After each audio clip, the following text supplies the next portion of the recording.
এই সময় কোনগুলো ভালো হয় চোখে দেখা, ঠিক আছে। বিভিন্ন কোম্পানির আপনার সব থেকে ভালো হলো বা ভালো কোম্পানির বীজ ব্যবহার করা। দ্বিতীয়ত হচ্ছে যে আপনার পরিচিত আশেপাশে যদি কেউ করে থাকে এই সময়ে, তাহলে তার থেকে পরামর্শ নিয়ে জাত সিলেকশন করা, ঠিক আছে।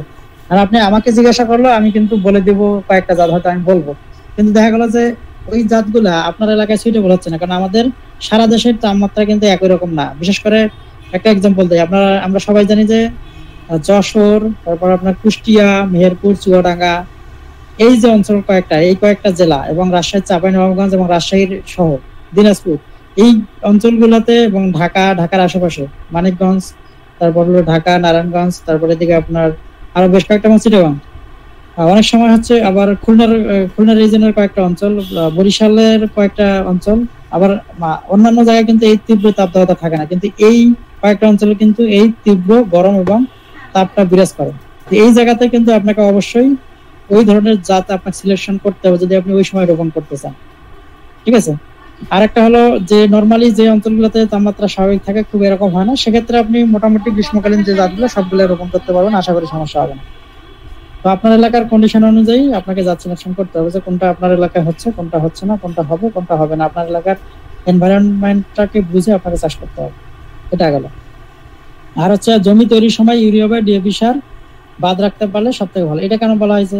কারণ হচ্ছে বললাম যে গ্রীষ্মকালে ইউরিয়া সারটা গাছ দ্রুত নিতে পারে এবং গাছের বৃদ্ধিটা বেশি হয়। তো গাছ যদি ইউরিয়া সার বেশি নেয় তাহলে গাছ বেশি সবুজ হবে, সতেজ হবে, তখন কিন্তু তার ফুল এবং ফল দেওয়ার টেন্ডেন্সিটা কমে যাবে। তখন সে চিন্তা করবে আরো কিভাবে সবুজ সতেজ হওয়া যায়, তার কিন্তু ফুল ফল দেওয়ার টেন্ডেন্সি থেকে সরে আসবে। এটা কিন্তু গাছের ফিজিওলজিক্যাল বৈশিষ্ট্য। তো এই জন্য ওই সময় ইউরিয়া এবং ডিএপিটাকে কমাই দিতে হবে, পটাশের পরিমাণটা বাড়াতে হবে, টিএসপির পরিমাণটা বাড়াতে হবে, ঠিক আছে। এটা একটা ফ্যাক্টর। আর গাছ অবশ্যই আপনাকে পাতলা করে রোপণ করতে হবে। পাতলা মানে যে স্ট্যান্ডার্ড ডিস্টেন্স আমরা বললাম 2 ফিট বাই 2 ফিট, যদি আপনার 4 ফিটের মালচিং হয়, একই বেডে যদি আপনি 2 সারি করতে চান, আর অন্যান্য ক্ষেত্রে হচ্ছে 18 ইঞ্চি করে, এটা স্ট্যান্ডার্ড, এর নিচে আসা যাবে না। কারণ আপনি বেশি করে গাছপালা ঘন করে লাগাবেন, আরো লিকলিকে হয়ে যাবে, ওখানে আরো ফল আসতে আরো সমস্যা হবে, আরো দেরি হবে। এই সমস্যাগুলোকে অ্যাভয়েড করবেন। এখন পিজিআর এর ক্ষেত্রে যেটা আমি বললাম যে এখানে যে আরো অন্যান্য প্রোটোজিম, ফ্লোরা, সিকোপিন, মিরাকুলাম, যেটাই বলেন শশার ক্ষেত্রে, এখন আপনার হাতের কাছে যদি আপনার জিব্রেলিক অ্যাসিড সমৃদ্ধ না থাকে তাহলে তো আপনাকে পিজিআর দেওয়ার প্রয়োজন পড়লে তখন আপনি এগুলো দিতে পারবেন, কিন্তু চেষ্টা করবেন জিব্রেলিক অ্যাসিডটা দেওয়ার, ঠিক আছে। তাহলে কোন সময় আপনি পিজিআর স্প্রে দিবেন এটা মাথায় রাখেন। তাহলে সার কখন দিতে হবে, সেচ কখন দিবে হবে, এটা কিন্তু আমি বলেছি। এখন আপনি পিজিআর কখন দিতে হবে, এখন আমি যেটাই বললাম, আপনি সবকিছুই দেবেন, কিন্তু সময় মতো যদি দিতে পারেন তাহলে আপনি এক্সপেক্টেড ফলন পাবেন, আর না দিতে পারলে ওই ধরনের কোনো ফলন পাবেন না। শুধু আপনার গাছ হবে, আপনার খরচ হবে, যেহেতু আপনি মালচিং দিয়ে করতেছেন, মাজা দিয়ে করতেছেন, খরচ অনেক বেড়ে যাবে। তো সেক্ষেত্রে যদি প্রোডাকশন না পান তাহলে কিন্তু টোটালটাই লস, এটা মাথায় রাখবেন। এখন আপনার প্রথম কখন আপনি পিজিআর দিবেন, যেটা আমি বলছি ঠিক যে সময় সেচ দিতে বলছি ফুল আসার আগ মুহূর্তে, তাহলে ফুল আসার আগ মুহূর্তে আপনাকে পিজিআরটা দিতে হবে। শীতকালে যদি গাছের বৃদ্ধি না হয় তাহলে চারা রোপণের, চারা গজানোর 5 থেকে 7 দিন পরে আপনি জিবরেলিক অ্যাসিডের একটা স্প্রে দিয়ে দেবেন নিয়ম অনুযায়ী। আর যদি নর্মাল কন্ডিশনে হয়, ঠিক আছে, ওভারঅল এভারেজ কন্ডিশনে গোটা সিজনের জন্য, তাহলে প্রথম পিজিআরটা দিতে হবে ঠিক ফুল আসার মুহূর্তে, গাছে যে জালি চলে আসবে এরকম শশা, তখনই আপনাকে পিজিআরটা একটা স্প্রে দিতে হবে, এটা। আর মাথায় রাখবেন যে পিজিআর আপনি কখনোই এক্সচেঞ্জ করে দিবেন না। আপনি যদি জিব্রেলিক অ্যাসিড সমৃদ্ধ দেন তাহলে জিব্রেলিক অ্যাসিড সমৃদ্ধ পিজিআরটাই আপনাকে 2 থেকে 3টা দিতে হবে। এখন আপনি একটা পিজিআর দিলেন প্রোটোজিম, একটা দিলেন ফ্লোরা, একটা দিলেন সিকোগ্রিন, একটা মিরাকুলাম, আবার একটা জিব্রেলিক অ্যাসিড সমৃদ্ধ টরাস, এভাবে কিন্তু হবে না, ঠিক আছে। পিজিআর এর ক্ষেত্রে একটা পিজিআর সিলেক্ট করতে হবে, এটা মাথায় রাখবেন। যেমন আমরা রোগ বা পোকামাকড়ের ক্ষেত্রে বলি যে কীটনাশক অল্টারনেট করে দেন, তো পিজিআর এর ক্ষেত্রে একটু ভিন্নতা আছে। পিজিআর এর ক্ষেত্রে অ্যাপি পিজিআর আপনাকে ব্যবহার করতে হবে, কারণ আপনি গাছের যেহেতু পিজিআরটা গাছের হেলথটাকে মেনটেন করবে, সেক্ষেত্রে আপনি জিব্রেলিক অ্যাসিড দিলে এক ধরনের ফিজিওলজিক্যাল কন্ডিশন সে মেনটেন করবে, কারণ ওইখানে যদি আপনি ফ্লোরা দেন তাহলে ফ্লোরা আবার তার উপরে আরেকটা প্রভাব বিস্তার করতে পারে, তাহলে পজিটিভ নেগেটিভ যে কোনো একটা হতে পারে। এই কারণে পিজিআর সিলেকশনের ক্ষেত্রে এটা মাথায় রাখবেন। তারপর আপনি ফল হারভেস্ট করে ফেললেন, প্রথমবার পিজিআর দিলেন, সার দিলেন, যেটাই দিলেন, 2বার বা 3বার আপনি কি করলেন, ফল হারভেস্ট করলেন। হারভেস্ট করার পরে দেখবেন যে সাধারণত শশা 2-3 দিন পর পর ওঠাইতে হয়। তো সেক্ষেত্রে প্রথম পিজিআর যদি আপনি দেখা গেল 20 দিনের মাথা দেন, তাহলে দ্বিতীয় পিজিআরটা দিবেন ঠিক আরো 10 থেকে 15 দিন পর, তাহলে 35 দিনের মাথায়, ঠিক আছে, এরকম। তাহলে দ্বিতীয় হরমোন প্রয়োগ প্রথমবার শশা প্রয়োগের পরে, অর্থাৎ 35 দিন পর বা 35 থেকে 40 দিন পর, এটা। তাহলে তৃতীয়টা কখন দেবো? তৃতীয়টা হচ্ছে দ্বিতীয় স্প্রের আরো 15 থেকে 20 দিন পরে, অর্থাৎ 50 থেকে 55 দিন পরে বা 60 দিনের মাথায় এভাবে দিতে হবে। আর মাঝখানে কোনো পিজিআর স্প্রে দেওয়ার প্রয়োজন নেই। অনেকেই মনে করে যে পিজিআর দিলে হচ্ছে ফলটা বড় হবে বা দ্রুত বেচতে পারবে, বিষয়টা কিন্তু এরকম না। আপনি যখন অতিরিক্ত কোনো কিছু দেবেন, যেমন কোরবানির ঈদের কথা যদি বলি, দেখবেন যে গরুকে বাজারে যে গরুগুলো আমরা কোরবানির জন্য বিভিন্ন ব্যবসায়ী বাজারজাত করে এবং আমরা যারা ভোক্তা আছি, আমরা যারা বাজার থেকে কিনি, দেখবেন যে খুব হৃষ্টপুষ্ট যে গরুগুলো আছে ওগুলোতে কিন্তু দেখা যায় বিভিন্ন ধরনের হরমোনাল ইনজেকশন দিয়ে গরুগুলাকে ফুলে ফাঁপায় ওঠায়, এবং ওগুলা কিন্তু দেখা যায় যদি ওই সময়ের ভিতরে একটা নির্দিষ্ট সময়ের ভিতরে বিক্রি করতে না পারে, তাহলে কিন্তু কিছুদিন পর ওই গরুগুলা বিভিন্ন ধরনের সমস্যা দেখা দিবে এবং আস্তে আস্তে মারা যাওয়ার পথে চলে যাবে। তো ফলের ক্ষেত্রেও তাই হবে, এই শশার ক্ষেত্রেই বলেন বা যে কোনো জিনিসের ক্ষেত্রে সঠিক সময় পিজিআর না দিতে পারলে তার ইম্প্যাক্ট পড়বে ফলে, এবং ওটা যখন আপনার শরীরে আসবে তখন আপনার শরীরে এগুলার ইম্প্যাক্ট শুরু হয়ে যাবে। তো এগুলো দেওয়ার ক্ষেত্রে খুব সাবধান। তাহলে এটা গেল শশা আমাদের শেষ। এখন আমরা আসি করলা। আচ্ছা, পার্টিসিপেন্ট কতজন আছে? 75। আচ্ছা ঠিক আছে। আমার কথা শোনা যাচ্ছে তো শানাজ? হ্যাঁ শোনা যাচ্ছে। তাহলে আমরা কন্টিনিউ করি। এখন আমরা আসি যে মালচিং পদ্ধতিতে করলা চাষ। তো নিয়ম মোটামুটি এখানে একই, খুব একটা পার্থক্য নেই, জাস্ট মাছার ডিজাইনে একটু পার্থক্য আসবে এবং বীজের হার এবং সারের পরিমাণে একটু পার্থক্য আসবে। তো শশার ক্ষেত্রে সাধারণত যদি আমরা বলি, আপনারা এখানে 3 ফিটের মালচিং দিয়েও করতে পারেন, 4 ফিটের মালচিং দিয়েও করতে পারেন। এটা একটা ডিজাইন মাছার। তো এই মাছা না, আমরা সাধারণত এখানে ইউ প্যাটার্নের মাছাটাকে বলি। ওটা ছিল এ প্যাটার্ন, এটা হলো ইউ প্যাটার্নের মাছা। তো দেখুন যে করলার ক্ষেত্রে কেন এটা দিতে হয়, কারণ করলার ডালপালা একটু বেশি হয়, যার কারণে মাছাটা তত বড় হবে, ঠিক আছে, ডালপালা তত বেশি হবে এবং ফলনটাও সেই পরিমাণে আমরা পাবো। তাহলে প্রথমে আমরা আসি যে মাছার ক্ষেত্রে এই প্যাটার্নের মাছা। দেখুন আপনার বেড থেকে বেডের দূরত্ব হবে 4 ফিট। তাহলে এই বেড থেকে এই বেড এইখানে মাঝখানে আছে 4 ফিট। আমি শশার ক্ষেত্রে রাখছিলাম 1.5 ফিট। তাহলে মাঝখানে নালা আমার থাকতেছে কত? 4 ফিট, ঠিক আছে। আর আপনার বেড, এটা হচ্ছে বেড আপনি করে নিতে পারেন আপনার মালচিং পেপার অনুযায়ী, যেটা আমি বললাম 3 ফিটের হলে আপনার এটা হবে 2 ফিটের বেড হবে, আর 4 ফিটের মালচিং ব্যবহার করলে বেড হবে সেক্ষেত্রে 3 ফিট, আর 1 ফিট হচ্ছে হাফ ফিট করে দুই দিকে চলে যাবে। এইটা দেখুন মালচিংটা কিন্তু অনেক সুন্দর করে বিছানো হয়ে গেছে এটা। আর তাহলে বেড থেকে বেডের দূরত্ব গেল কত? 4 ফিট। এখন এই যে 2 বেডের মাঝখানে কিন্তু একটা মাছা হবে, মাথা রাখবেন। 2টা বেড এই একবারে এই কর্নারে এবং এই কর্নারে। তাহলে এখানে একটা পার্শ্ব খুঁটি থাকবে। পার্শ্ব খুঁটির উচ্চতা কত হবে? 2.5 ফিট। নিচে থাকবে আরো 1.5 থেকে 2 ফিট, উপরে থাকবে 2.5 ফিট, ঠিক আছে। এটা যত শক্তিশালী করতে পারবেন মাছা তত স্ট্রং হবে। তো এই জায়গা পর্যন্ত কিন্তু 2.5 ফিট, এই উপরের এইটা অংশ। নিচে আপনি 1.5 ফিট রাখতে পারেন, সমস্যা নাই। আবার উপরে এটা কাউন্ট করতেছি না আমরা। তার মানে মাটি থেকে এই পর্যন্ত 2.5 ফিট, আবার এইদিকে পার্শ্ব খুঁটি, ঠিক এই যে মালচিং এর এই গোড়া থেকে এই পর্যন্ত 2.5 ফিট। তারপর এই জায়গা থেকে আরেকটা বাঁশের কঞ্চি এই জায়গা থেকে এরকম করে রাউন্ড করে দিতে হবে। তাহলে মাঝখানে আরেকটা খুঁটি দিতে হবে। তাহলে মাঝের খুঁটির দূরত্ব হবে 4 থেকে 5 ফিট, ঠিক আছে। তার মানে একটা মানুষের সমান, ঠিক আছে। 5 ফিট যদি আমরা বলি, মানুষ 5 ফিট 7-8 ইঞ্চি 6 ইঞ্চি 4 ইঞ্চি হয়, তো মানুষের মাথা বরাবর যদি চিন্তা করি মাঝখানের খুঁটিটা, তাহলে আপনি এই যে মাঝখানে দিয়ে ইজিলি যাতায়াত করতে পারবেন, হারভেস্ট করতে পারবেন এবং এই সমস্যাগুলো যত ধরনের ইন্টারকালচারাল অপারেশন আছে সব করতে পারবেন, স্প্রে দিতে পারবেন। তাহলে এদিকে 2.5 ফিট, এদিকে 2.5 ফিট, মাঝখানে হলো ডাবল 5 ফিট, 4 থেকে 5 ফিট। তারপরে এই যে বাঁশের কঞ্চি এদিকে যদি আমি দিই তাহলে এটা হবে 10 ফিট। কারণ মাছা কিন্তু হলো আমার 10 ফিট। তাহলে এটা হচ্ছে করলার মাছার ডিজাইন এবং হচ্ছে নিয়ম। এখন জমি তৈরি একই, শশার মতোই। দেখবেন যে প্রথমে আপনার চুন যদি দেওয়ার প্রয়োজন পড়ে দিলাম, না দিলে নাই। আর প্রথম ধাপে আপনার দানাদার কীটনাশক ফিপ্রোনিল একই নিয়ম, 33% একই পরিমাণ, এটা নিয়ে আর কোনো কথা নাই। মানে আপনার হলো শশা এবং করলার বেড প্রস্তুতি পর্যন্ত নিয়মগুলো একই। তারপর তৃতীয় বা চতুর্থ চাষে, যেটা আমি বললাম 10 দিন পর, ঠিক আছে, এই রাসায়নিক সার দিতে হবে। এবং সারের পরিমাণটা আপনারা নিতে পারেন, এটাও কিন্তু একটা স্ট্যান্ডার্ড, আপনার এলাকার জমির কন্ডিশন অনুযায়ী কম বেশি হতে পারে। তো 33% কতটুকু লাগতেছে? ইউরিয়া হলো 10 থেকে 12 কেজি, টিএসপি 30 থেকে 35 কেজি, এমওপি হচ্ছে 20 থেকে 25 কেজি, এটা। সালফার হলো 1.5 থেকে 2 কেজি, জিপসাম 15 থেকে 17 কেজি, বোরন হচ্ছে 1 থেকে 1.5 কেজি। আর বেলে মাটিতে একটু বেশি লাগে, যেটা আমি বলছি কেন লাগে। ম্যাগনেসিয়াম সালফেট বা ম্যাক্সার যেটা বাজারে পাওয়া যায় 1.5 কেজির প্যাকেট, এটা 2 থেকে 3 কেজি, এটা। এখন এখানে আপনার এই পরিমাণ দিয়ে আপনি বেড প্রস্তুত করলেন। বেড প্রস্তুত করে আপনি করলার ক্ষেত্রে আপনি চারা করে নিতে পারেন। অথবা সরাসরি দিতে পারেন। তো করলার সিজন কোনটা? করলার সিজনটা মাথায় রাখবেন, একবারে তীব্র শীত, বিশেষ করে হচ্ছে আপনার ডিসেম্বর জানুয়ারি, এই 2টা মাসকে অ্যাভয়েড করে সারা বছরই আপনারা করতে পারবেন। ঠিক আছে। তবে দক্ষিণাঞ্চলে বিশেষ করে পটুয়াখালী, বরিশাল এই অঞ্চলগুলোতে শীতকালেও অল্প পরিমাণে শশা চাষ করে ওই এলাকাগুলোতে।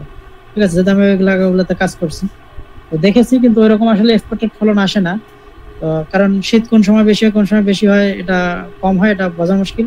তবে বিশেষ করে উত্তরবঙ্গে যে অঞ্চলগুলোতে শীত বেশি সেই অঞ্চলগুলোতে শীতকালে করলা করলে খুব সমস্যা ফেস করবেন এবং না করাই ভালো। সেক্ষেত্রে ডিসেম্বর এবং জানুয়ারি এই মাসটাকে অ্যাভয়েড করে আপনারা সারা বছরই চাষ করতে পারবেন। ঠিক আছে। তবে শীতের শুরুতে বাজার চিন্তাটা যদি এভাবে করেন, শীতের শুরুতে মানে যে একটু করলার দামটা বেশি থাকে, অর্থাৎ দেখবেন যে আপনার অক্টোবর নভেম্বর মাসে করলার চাহিদা এবং দামটা বেশি থাকে। আবার ঠিক ফেব্রুয়ারি মার্চের দিকে কিন্তু করলার প্রথম বাজারে আসে এবং দামটা বেশি থাকে। তো সিলেকশনের ক্ষেত্রে বাজারটা এভাবে অ্যানালাইসিস করবেন এবং আপনার এলাকায় কেমন করলা চাষ হয় এটার উপর বেস করে আপনি করলা করবেন। তো আবার শশার ক্ষেত্রেও কিন্তু তাই। এবারে দেখবেন যে রোজার ঈদকে বা রমজান মাসকে টার্গেট করে সব থেকে বেশি শশার প্রোডাকশন হয়েছে বাংলাদেশে। ইভেন দেখা গেল যে প্রথমে একটু দাম ছিল, শেষের দিকে আসে সবার জমি থেকে যখন শশা উঠতেছে প্রচুর পরিমাণে, তখন মার্কেটে কিন্তু শশা দিয়ে ভরে গেছে। তো যার কারণে কিন্তু সাপ্লাই বেশি হওয়ার কারণে মানে কি, সাপ্লাই বেশি হলে কি হয়, সাপ্লাই বেশি হলে মার্কেটে কিন্তু দামটা পড়ে যায়। তো এটা কিন্তু একটা সমস্যা। এখন ঈদ রোজা থাকবেই, প্রতি বছরে আসবে, এখন সবাইকে এটা টার্গেট করে করা যাবে না। এখন আপনার এলাকায় শশা কেমন চাষ আছে, বিশেষ করে আপনার জেলা উপজেলা একটু খোঁজ খবর নেবেন, আশেপাশে দেখবেন, একটু নিজেই মানে ঘুরে দেখবেন যে কেমন শশা আছে চাষ হচ্ছে এই এলাকায়। তো যদি এরকম না থাকে তাহলে আপনি সিলেকশন করতে পারেন এরকম কোনো বিশেষ উৎসবকে কেন্দ্র করে বা বিশেষ সিজনকে কেন্দ্র করে। আর যদি দেখেন যে অ্যাভারেজ খুব পরিমাণ শশা হচ্ছে সব এলাকায় আপনার এলাকায়, তাহলে কিন্তু আপনার ওই জায়গায় রিস্ক না নেওয়াই ভালো। এগুলা কিন্তু বাজার অ্যানালাইসিস, এটা আপনাকে বুঝতে হবে, সময় অ্যানালাইসিস, এটা আপনার এলাকার কন্ডিশন অনুযায়ী আপনাকে বা আপনার এলাকার চাহিদা অনুযায়ী আপনাকে করতে হবে। এখন দেখা যাচ্ছে যে রংপুর অঞ্চলে শশার চাহিদা মানে শশা চাষ হচ্ছে কম, আবার অন্য জায়গাতে শশার চাষ হচ্ছে বেশি। সেক্ষেত্রে অন্য জায়গা থেকে এখানে আসলে কিন্তু দাম বেড়ে যাবে। তো এই জন্য আপনি রংপুর অঞ্চলে যারা থাকবেন ওই সময় ওই আপনার এলাকার কন্ডিশনটা বুঝে আপনি শশা সিলেকশন করতে পারেন। শুধু শশা না, এটা প্রত্যেকটা ফসলের ক্ষেত্রে। আপনি যদি উচ্চ মূল্যের ফসল করতেছেন তাহলে একটু আগাম এবং একটু অ্যানালাইসিস করে আপনাকে করতে হবে। আর এটা আমি আপনাকে এখানে বসে করে দিতে পারবো না, এটা আপনার নিজেই করতে হবে। বা এটা যদি আপনি কোনো কৃষি বিশেষজ্ঞের কাছ থেকেও নেন তাহলে তার কাছ থেকেও ঠিক ওইভাবে পাবেন না, কারণ ও কিন্তু ওই টোটাল এলাকার বাজার সম্পর্কে তার কিন্তু ধারণা থাকবে না। আপনার এলাকার বাজার কন্ডিশন সম্পর্কে ধারণা আপনাকেই খুঁজে বের করে আপনাকে ট্রিক্সটা কাজে লাগায় আপনাকে এই জিনিসগুলো রোপণ করতে হবে। এরপরে আমরা আসি যে কখন প্রথম দ্বিতীয় ধাপে সার এবং সেচ দিতে হবে। এখন দেখুন যে শশার করলার ক্ষেত্রে পাতা যখন 5 থেকে 6 পাতা হবে, অর্থাৎ চারা রোপণের বীজ গজানোর বা চারা গজানোর সাধারণত এই যে 15 থেকে 18 দিনের মধ্যে 5 থেকে 6 পাতা হয়, তখন আপনাকে 33% আবার ওই যে বেডের যে ড্রেন আছে ওইখানে 5 কেজি পরিমাণ ইউরিয়া দিতে পারেন, সাথে হলো 10 কেজি পরিমাণ এমওপি দিয়ে আপনি সেচ দিয়ে দিবেন। যদি প্রয়োজন হয় সেচ দিয়ে হালকা সেচ দিবেন, সার দিলে আপনাকে সেচ দিতে হবে, নাহলে এটা গাছের জন্য অ্যাভেলেবেল হবে না। এখন দ্বিতীয় ধাপে কখন দিবেন, ঠিক ফুল আসার সময় একই। আবার করলার ক্ষেত্রে ফুলটা একটু ডিলে হয়, 30 থেকে 40 দিনের মাথায় কিন্তু আসে, শশাতে কিন্তু একটু আগাম আসে। সরি। তো সেক্ষেত্রে 35 থেকে 40 দিনের মাথায় আপনি আবার 5 কেজি ইউরিয়া, সাথে কিন্তু এবার পটাশের সাথে আরো কিন্তু ডিএপি আছে, তাহলে একটা কিন্তু সারের পরিমাণ বাড়ছে। টিএসপিটা এই মুহূর্তে দরকার আছে, বা ডিএপি ফসফরাস, এটা হলো যে বেডের মাঝখানে দিবেন, দিয়ে হলো আপনি সেচ দিয়ে দিবেন। তবে সেচের ক্ষেত্রে সাবধান, আপনি অতিরিক্ত পরিমাণ সেচ দিলে কিন্তু যদি 5-6 ঘন্টা পানি বেঁধে থাকে তাহলে কিন্তু জলাবদ্ধতার কারণে গাছ মারা যাবে। সেচ সবসময় জমির কন্ডিশন অনুযায়ী কম, যা আপনি সেচ দেওয়ার পরে যেন 1 থেকে 2 ঘন্টার ভিতরে সেচটা শুকিয়ে যায়, ঠিক এই পরিমাণ আপনি সেচ দিবেন। ঠিক আছে। আর শশা করলা যাই বলেন এগুলাতে কিন্তু ঠিক সময় যদি সেচ দিতে না পারেন তাহলে কিন্তু ওই পরিমাণ ফলন পাবেন না, বা গাছে ফুল আসবে, ফুল ঝরে যাবে। আবার শশা দেখবেন যে রসালো হবে না, ওজন হবে না, বাঁকা হবে, তেরা হবে, এই জিনিসগুলো হবে। আপনি এজন্য আপনাকে প্রতিদিন মাঠ ভিজিট করতে হবে, জমির কন্ডিশন অনুযায়ী আপনাকে সেচ দিতে হবে, এটা একটা ফ্যাক্টর। আর তৃতীয়বার কখন সার দেবেন, 50 থেকে 55 দিনের মাথায় 5 কেজি ইউরিয়া, 5 কেজি পটাশ, আবার হলো এর সাথে 5 কেজি ডিএপি দিতে হবে। ঠিক আছে, এটা হচ্ছে নিয়ম সার এবং সেচ। এখন কিভাবে আপনারা বীজ গজাবেন, অনেকেই জিনিসগুলা খুব ভালোভাবে পারেন, আবার অনেকেই খুব পারেন না। তো সেটা আমরা একটু দেখাই খুব সহজভাবে, সংক্ষেপে আমি বলতেছি। বীজ শোধন নিয়ে যেতে আমরা অলরেডি অনেক কথা বলেছি, তো বীজ শোধন নিয়ে আর কথা বললাম না। কিভাবে বীজ শোধন করতে হবে অলরেডি আপনারা জেনে গেছেন। তো সাধারণত বীজটা কিভাবে ভিজায় রাখতে হবে এবং কিভাবে অঙ্কুর করতে হবে সেটা আমি একটু দেখাই। এই যে মিষ্টি কুমড়া, তারপর সিম, বরবটি, লাউ, শসা, তরমুজ, করলা, চিচিঙ্গা, ঝিঙ্গা, মানে লাউ জাতীয় যতগুলো আছে সবগুলোর ক্ষেত্রেই একই নিয়ম মোটামুটি। প্রথমে হলো বীজটা 1 থেকে 2 ঘন্টা শুকায় নেবেন, ঠিক আছে। সকালবেলা রোদে শুকানোর চেষ্টা করবেন 10টা থেকে 12টার ভিতরে, অথবা বিকেল 3টা থেকে 4টা এই সময় 1 থেকে 1.5 ঘন্টা শুকায় নেবেন, কারণ বীজগুলো হচ্ছে ডরমেন্ট কন্ডিশনে প্যাকিং করা হয়। আর আপনি যদি এগুলাকে, যেহেতু সুপ্ত অবস্থা থাকে, মানে মোটামুটি ধরেন যে ঘুমন্ত অবস্থা, সহজ ভাষা যদি বলেন, তাহলে ওর ঘুম ভাঙাতে হলে ওকে একটু হিট করতে হবে। তার মানে সেই হিট আবার চুলার মানে চুলার আগুন দিয়ে হিট না, কিন্তু মানে রোদের মাঝখানে রাখলেই কিন্তু এগুলা একটু গরম হবে। গরম হওয়ার পরে দেখবেন যে তার ঘুম ভেঙে যাবে, সত্যি অবস্থাটা ভেঙে যাবে। তাহলে ভেঙে গেল, তারপর ঠান্ডা করলেন, ঠান্ডা করার পর 8 থেকে 12 ঘন্টা ভিজিয়ে রাখবেন এই বীজগুলা, মিষ্টি কুমড়া, সিম, লাউ, শসা, করলা। তবে করলার বীজ 12 ঘন্টা হবে না, এটা আরো একটু বেশি ভিজিয়ে রাখতে হয়, 16 থেকে 18 ঘন্টা। এই চিচিঙ্গা এবং ঝিঙ্গার ক্ষেত্রেও তাই, ঠিক আছে। মোটামুটি মিষ্টি কুমড়া, সিম, বরবটি, লাউ, শসা, তরমুজটা 15 ঘন্টার মতো লাগে। এটা কিন্তু একটা অ্যাভারেজ টাইম, আমি কিন্তু বলে দিলাম যখন কোন জায়গায়। তাহলে মিষ্টি কুমড়া, সিম, বরবটি, লাউ, শসা এই পর্যন্ত আসবেন, এই পর্যন্ত 10 থেকে 12 ঘন্টা যথেষ্ট। তরমুজ কমপক্ষে 15 থেকে 16 ঘন্টা, করলা কমপক্ষে 18 ঘন্টা, চিচিঙ্গা 18 ঘন্টা, ঝিঙ্গা 18 ঘন্টা। তার মানে এই করলা, ঝিঙ্গা, চিচিঙ্গা 18 ঘন্টা কমপক্ষে, তরমুজ হলো 12 থেকে 16 ঘন্টা। এই পরিমাণ পানিতে ভিজে রাখতে হবে। ভিজা রাখার পর তারপর যেভাবে বীজ শোধন করার নিয়ম সেটা এখানেও বলা আছে। আমি ওখানেও আমাদের যে বীজ শোধনের যে টপিক ছিল সেখানে আপনাদের ফারজানা ম্যাডাম অনেক সুন্দর করে বুঝিয়েছেন।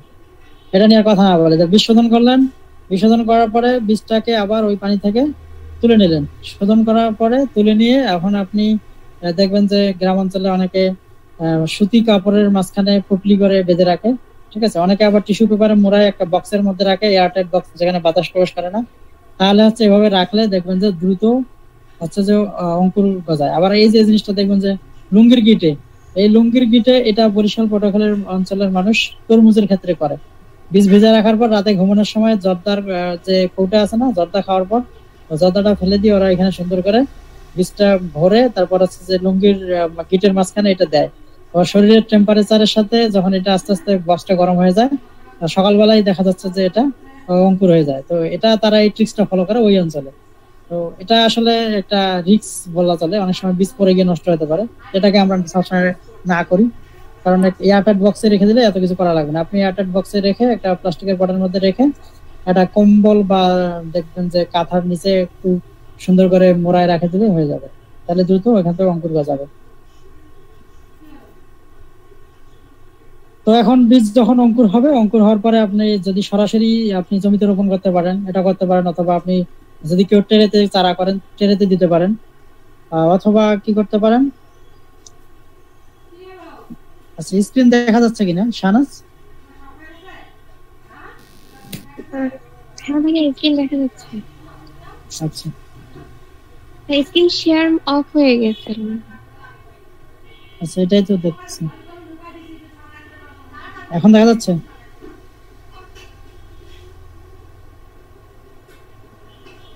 না ভাইয়া, ভাইয়া দেখা যাচ্ছে না, এখনো দেখা যাচ্ছে না।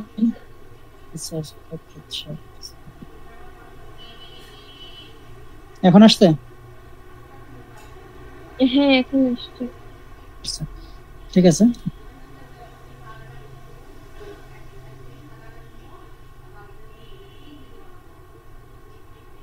তাহলে এরপরে আপনি যেটা বললাম যে আপনি যে ট্রেতে চারা তৈরি করেন ট্রেতে দিবেন, অথবা সরাসরি আপনি মালচিং বেডের মাঝখানে মালচিং যে বেড আপনার তৈরি করা আছে শসা করলা, ওখানে আপনি অঙ্কুর করার পর দিবেন, তাহলে দ্রুত এখান থেকে গাছ বের হবে বা জার্মিনেশন হবে। আর যদি আপনি দেখেন যে ইয়াতে ট্রেতে করতেছেন, তাহলে এখানে আপনি ট্রেতে অনেক সময় আপনার কোকোপিট দিয়ে করতে পারেন বা জৈব সার দিয়ে করতে পারেন। যেটাই করবেন একবারে যেন শুকায় না যায়, সেখানে মাঝে মাঝে পানি দিবেন, ঠিক আছে। আবার চারা অবস্থায় যখন আপনি করবেন তখন এই সমস্যা, আরো কিছু সমস্যা দেখা যায়, বিশেষ করে যে ড্যাম্পিং বা গোড়া পচা। তো এইগুলো দূর করার জন্য আপনার যে জৈব যে ছত্রাকনাশক আছে ট্রাইকোডার্মা সমৃদ্ধ, বায়োডার্মা, ট্রাইকস্ট, তারপরে ট্রাইকোপেক্স, জিডার্মা, এগুলা যে কোনো একটা আপনি 4 গ্রাম 1 লিটার পানিতে মিশিয়ে, ঠিক আছে, আপনি হচ্ছে যে ওই ট্রের বা চারার গোড়ায় স্প্রে দেবেন। এখন অনেক সময় আপনারা 1 গ্রাম মাপতে পারেন না, ঠিক আছে, এটা কিন্তু মাপার একটা সহজ হিসাব আছে যে 3 আঙ্গুলের 1 চিমটি সমপরিমাণ হচ্ছে 1 গ্রাম, ঠিক আছে, অথবা ছোট চায়ের যে টি স্পুন বলে আমরা, এটা 1 গ্রাম হয়। এটা আপনি এভাবে মেপে নেবেন, নেওয়ার পরে আপনি দিতে পারেন। আর রাসায়নিক হিসাবে বিশোধন করার জন্য আমরা যেগুলো ইউজ করি, প্রোভেক্স, ভিটাভেক্স, ভিটাফ্লক্স, এসাভেক্স, ম্যাপভেক্স, এগুলো হচ্ছে 2 গ্রাম পার লিটার পানিতে মিশিয়ে স্প্রে করতে পারেন। তবে যে কোনো একটা সিলেক্ট করবেন। আপনি যদি এটা দিয়ে বিশোধন করেন তাহলে এটাই দিবেন, আর যদি রাসায়নিক দিয়ে বিশোধন করেন তাহলে গোড়া পচা দমনের জন্য রাসায়নিকটা স্প্রে দিবেন। যেটা দিয়ে বিশোধন করবেন সেটাই আপনি স্প্রে দেওয়ার চেষ্টা করবেন, তাহলে সমস্যাগুলো কম হবে। তারপরে সাধারণত এই যে শশা, করলা, লাউ, সিম, এগুলা সাধারণত 18 থেকে 25 দিন বয়সে চারা হলে মাঠে লাগানোর উপযুক্ত হয়, তখন এগুলা সরাসরি মাঠে রোপণ করতে পারবেন। তো এখন চাষ পদ্ধতি শেষ, এখন আমরা রোগবালাই পোকামাকড় নিয়ে সংক্ষেপে আলোচনা করি। কারণ এই যে এই রোগ এবং পোকা নিয়ে সবজির শুধুমাত্র পোকা নিয়ে একটা সেশন হবে, সেখানে এই জিনিসগুলো আবারও রিপিট হবে।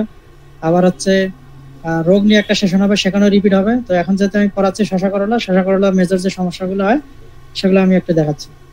তো এখানে যদি আমরা পোকা বলি বা ক্ষতিকর পোকা বলি, তাহলে প্রথমে আসে লাল বিটল পোকা বা রেড পাম্পকিন বিটল, দ্বিতীয়ত হচ্ছে সাদামাছি, তারপর জাপ পোকা, থ্রিপস এবং মাছি পোকা, যেটা হলো ফল ছিদ্র করে। এটা আর রোগের ক্ষেত্রে যদি বলি, সেটা হলো ড্যাম্পিং অফ বা গোড়া পচা, ঢলে পড়া, এটা একটা ব্যাকটেরিয়া জনিত একটা সমস্যা, নেমাটোড জনিত বা কৃমি জনিত, এই সবগুলো কিন্তু ঢলে পড়ার সিমটম। তো পরের সেশনগুলোতে আমরা দেখাবো যে কিভাবে ছত্রাকজনিত, ব্যাকটেরিয়া জনিত, নেমাটোড জনিত রোগ আপনারা আইডেন্টিফাই করবেন খুব সহজে। এগুলো এক্সপেরিমেন্টে আমাদের একটা ভিডিও আছে, এটা আমরা গ্রুপে শেয়ার করে দেবো, ওটা দেখবেন। আর যে সেশন থাকবে রোগ বালাইয়ের উপরে একটা সেশন, ওইটাতে এটা সুন্দর করে দেখানো হবে। দ্বিতীয়ত হচ্ছে ডাউনি মিল্ডিউ, এটা শশা করলার একটা মেজর সমস্যা বর্তমানে। আর পাউডারি মিল্ডিউ খুব কম হয়, এবং গামি স্টেম ব্লাইট, এটা একটা সমস্যা। তো প্রথমে আমরা আসি থ্রিপসের ক্ষেত্রে। চারা অবস্থায় কিন্তু থ্রিপসের আক্রমণটা সব থেকে বেশি হয়। দেখবেন যে এরকম, এই যে ছবিটা যদি আপনারা একটু জুম করলে দেখতে পারবেন। তো এই যে এরকম সাদা পোকার মতো দেখা যাবে, এটা আমি আরো পরে ক্লিয়ার করতেছি। তো এই মানে জাস্ট মাথায় রাখেন যে শশা করলার ক্ষেত্রে কোন সময় কোন সমস্যাটা বেশি হয়, তাহলে আপনি সমাধানটা করতে পারবেন, ঠিক আছে। কারণ সলিউশন কিন্তু আপনার হাতের কাছে আছে, কিন্তু আপনি যদি বুঝতে না পারেন যে কোন সময় কোন সমস্যাটা হচ্ছে, তাহলে কিন্তু আপনি সমাধান করতে পারবেন না। তাহলে চারা অবস্থায় যখন আপনি রোপণ করলেন, যদি সরাসরি বীজ বপন করেন তাহলে 18 থেকে 20 দিনের মাথায়, এই অবস্থায় কিন্তু 15 থেকে 20 দিনের মাথায় যখন 3-4 পাতা হবে, তখন কিন্তু থ্রিপসের আক্রমণটা সবার আগে হয়। থ্রিপস এবং লাল বিটল পোকা করে পাতা ছিদ্র করে খায়, ঠিক আছে। আর থ্রিপস কি করে, রস চুষে খায় এবং পাতাটা আস্তে আস্তে মোজাইক ভাইরাসে পরিণত হয়, এটা একটা সমস্যা। তো এটা দমনের জন্য শুরুতে আপনারা চেষ্টা করবেন, যদি আরেকটা সমস্যা হয় ঢলে পড়া, এই যে এটা চারা অবস্থায়। তো যদি ঢলে পড়ার রোগ দেখা দেয়, যদিও আমরা প্রিভেন্টিভ মেজার হিসেবে ট্রাইকোডার্মা দিয়ে দিয়েছি, সেক্ষেত্রে ঢলে পড়ার রোগের সম্ভাবনাটা খুবই কম, ঠিক আছে। মোটামুটি 60 থেকে 70%, কিন্তু আপনার যদি সঠিকভাবে সঠিক পরিমাণে আপনি ট্রাইকোডার্মাটা বেডের মাঝখানে আপনার দিতে পারেন, ট্রাইকোডার্মার সাথে জৈব সারগুলো আছে, ঠিক আছে, ওইটা। অথবা আরেকটা কাজ করতে পারেন, ওইখানে আমি বলি নাই, বিঘা প্রতি শুধু ট্রাইকোডার্মা পাউডার, যেটা আমরা স্প্রে দিতে বলতেছি, বা এই যে 2 গ্রাম 3 গ্রাম, এটা আপনারা বিঘা প্রতি 500 গ্রাম, ঠিক আছে। যদি ট্রাইকোডার্মা সমৃদ্ধ জৈব সার ইউজ করেন, তাহলে আলাদা করে ট্রাইকোডার্মা দেওয়ার প্রয়োজন নাই। আর যদি আপনারা শুধু জৈব সার ইউজ করেন, ট্রাইকোডার্মা নাই বা ট্রাইকোডার্মা সমৃদ্ধ জৈব সার আপনি না করেন, তাহলে আপনারা যে জৈব সার ব্যবহার করেন, বিশেষ করে কেঁচো সারের সাথে কিন্তু 1 বিঘার জন্য ওই যে 160 থেকে 180 কেজি যে জৈব সারের কথা বলা আছে, ওইটাতে আপনারা 500 থেকে 600 গ্রাম পরিমাণ ট্রাইকোডার্মা মিক্সড করে তারপর দিয়ে দেবেন, তাহলে কিন্তু এই ট্রাইকোডার্মার কাজটা হয়ে যাবে, এবং এই বিশেষ করে ঢলে পড়া রোগ সমস্যাগুলো সমাধান করবে। তাহলে এখন এই যে চারা অবস্থায় থ্রিপসের যে প্রবলেমটা হয় পোকার ক্ষেত্রে, তাহলে এটা দিলেন।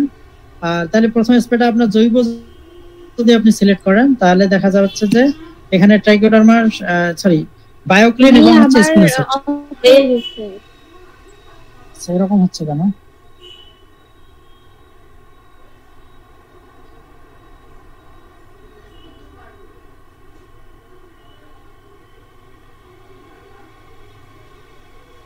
এখন ঠিক আছে? হ্যাঁ ভাইয়া, আসছে এখন।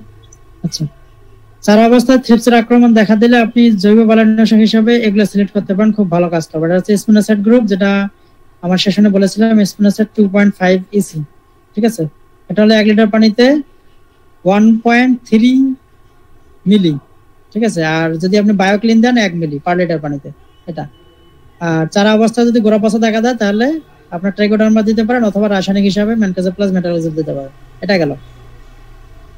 আবার ঠিক চারা যখন এই অবস্থায় আসবে, অর্থাৎ ফুল আসার আগ মুহূর্তে, অর্থাৎ আপনার এই অবস্থা থেকে নেক্সট স্টেজ, এখানে হলো 3 থেকে 4 পাতা, অর্থাৎ এখানে হলো 8 থেকে 10 পাতা। এই স্টেজে আপনাকে এই খুব কম খরচে যে জিনিসগুলা, বিশেষ করে হচ্ছে স্টিকি ট্রাপ আমরা বলি, 18 ফাত, এই 18 ফাত গুলো যদি আপনারা জমিতে দিতে পারেন, ঠিক আছে, বিঘা প্রতি হচ্ছে 10 থেকে 12টা, ঠিক আছে, শতাংশে 3টা করে লাগে, তো সেই হিসেবে বিঘা প্রতি 10 থেকে 12টা। তো ইস্পাহানির এবং রাসেল আইবিএম এর এই কাঠগুলো খুব ভালো ফলাফল দেখা যাচ্ছে বর্তমানে। তো মূলত এরাই দুইজনে বাজারজাত করতেছে, আরো হয়তো বিভিন্ন কোম্পানির আছে, কিন্তু এই ইস্পাহানি এবং রাসেল আইবিএম এর যে কাঠগুলো, এগুলো খুব ভালো, আঠাগুলো খুব সুন্দর এবং অনেক দিন পর্যন্ত টেকসই দেয়, এবং বৃষ্টিতেও সমস্যা হয় না, আমরা দেখেছি এগুলো ইউজ করে। তো এইটা যদি আপনি দেন, দেখবেন যে সব ধরনের শোষক পোকা, বিশেষ করে আপনার এই যে জাপ পোকা, থ্রিপস, সাদামাছি, এই তিনটাই মূলত সব থেকে বেশি সমস্যা শসা এবং করলার ক্ষেত্রে। এই তিনটাই কিন্তু সমাধান হয়ে যাবে, ঠিক আছে।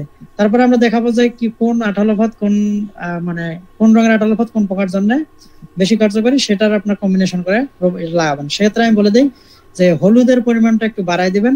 আপনার 1 বিঘাতে বলছি 10 থেকে 12টা, তাহলে আপনি 12টা যদি দেন, তাহলে আপনি হলুদ দিবেন হচ্ছে 8টা, আর এই নীল 18 ফাত বা সাদা 18 ফাত দিবেন 4টা।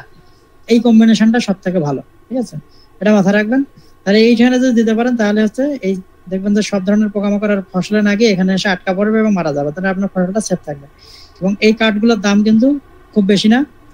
রাসেল আইবিএমটা এই কাঠটার দাম হচ্ছে 30 থেকে 35 টাকা, আর ইস্পাহানির যেটা আছে এটার দাম হচ্ছে 60 থেকে 65 টাকা। এটা হচ্ছে একটা করে কাঠ। তাহলে এটা যদি ব্যবহার করেন, এটা 3 থেকে 4 মাস আপনার এই শসা করলা দুটাই উঠে যাবে, আর কোনো সমস্যা হবে না। তারপর যদি সমস্যা হয় তাহলে স্প্রে দিতে পারেন, কিন্তু এটা প্রিভেন্টিভ হিসেবে এই জিনিসগুলো খুব ভালো কাজ করে। তাহলে এটা কোন সময় রোপণ করতে হবে? ঠিক ফুল আসার আগে আছে সব থেকে ভালো। চারা রোপণের পরপরে আপনারা একটা স্প্রে দিয়ে নিলেন, ঠিক আছে, স্প্রে দেওয়ার পরে আপনারা এটা দিবেন, তাহলে এই শোষক পোকার আক্রমণগুলো কম হবে। এখন এই পোস্টারটা একটু দেখেন যে কোন 18 ফাত কোন পোকা দমনে কার্যকর। যেমন হলুদ 18 ফাত হচ্ছে সাদামাছি, জাপ পোকা, থ্রিপস, সালিড বাগ, আর হলো যে ফলের মাছি পোকা, একই সাথে হলো লিপ মাইনার। এই বেশি পরিমাণ, তার মানে বেশি সমস্যা করে সাদামাছি, জাপ পোকা, থ্রিপস, তাহলে এই তিনটার জন্যই হচ্ছে হলুদ 18 ফাত, ঠিক আছে। আবার নীল 18 ফাতে থ্রিপস আরো বেশি আকৃষ্ট হয়, মানে এখানেও থ্রিপস আকৃষ্ট হচ্ছে, কিন্তু নীলে থ্রিপস আরো বেশি আকৃষ্ট হয়। এই কারণে আমরা বলছি কম্বিনেশন করে, ঠিক আছে। সাদাটা আসলে পাওয়া যায় না এখন, এই কারণে আমি বলি নীল আর হলুদটা আপনারা দিবেন, তাহলেই হয়ে যাবে। হলুদের পরিমাণটা বাড়ায় দেবেন, নীলের পরিমাণটা কমায় দেবেন, এটা দিলেই কম্বিনেশনটা সুন্দর হবে। আর এটা মাথায় রাখবেন যে এটা কি পরিমাণে উঁচুতে দিতে হয়, এটা একটা ফ্যাক্টর, একটা মাথায় রাখবেন। এখন আপনার গাছ হচ্ছে এটা কিন্তু মোটামুটি 1 ফিট উচ্চতায় আছে।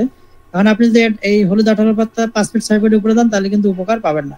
এটা নিয়ম হচ্ছে গাছের এই আগা থেকে ঠিক 1 হাত উপরে, অর্থাৎ 1 থেকে 1.5 ফিট উপরে।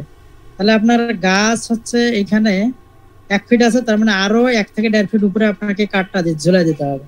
তারপর কিছুদিন পর গাছ আরো একটু বড় হবে, তখন কাঠটা আপনাকে 1 সপ্তাহ পর আবার একটু উপরে ভাসা দিতে হবে। এইভাবে গাছ মাচায় উঠে যাওয়ার পর মাচার 1 হাত উপরে সবসময় থাকবে। অনেকে বলে যে আমি অনেকগুলা কাঠ ব্যবহার করছি, আমি সুন্দর করে ব্যবহার করছি, লাল, নীল, হলুদ, কিন্তু তারপর আমার পোকার আক্রমণ ফসলে হচ্ছে, কাঠে হচ্ছে না। কাঠ দেওয়ার পরও পোকার আক্রমণ বেশি হচ্ছে। তাহলে যারা এই রুলসটা ফলো করবেন না, তাদের ক্ষেত্রে এই সমস্যাটা হবে। নিয়মটা কি? গাছের আগা থেকে 1 হাত উপরে, তাহলে 1 সপ্তাহ পর পর আপনাকে একটু করে ভাসা দিতে হবে। এটা একটা মাথা রাখুন।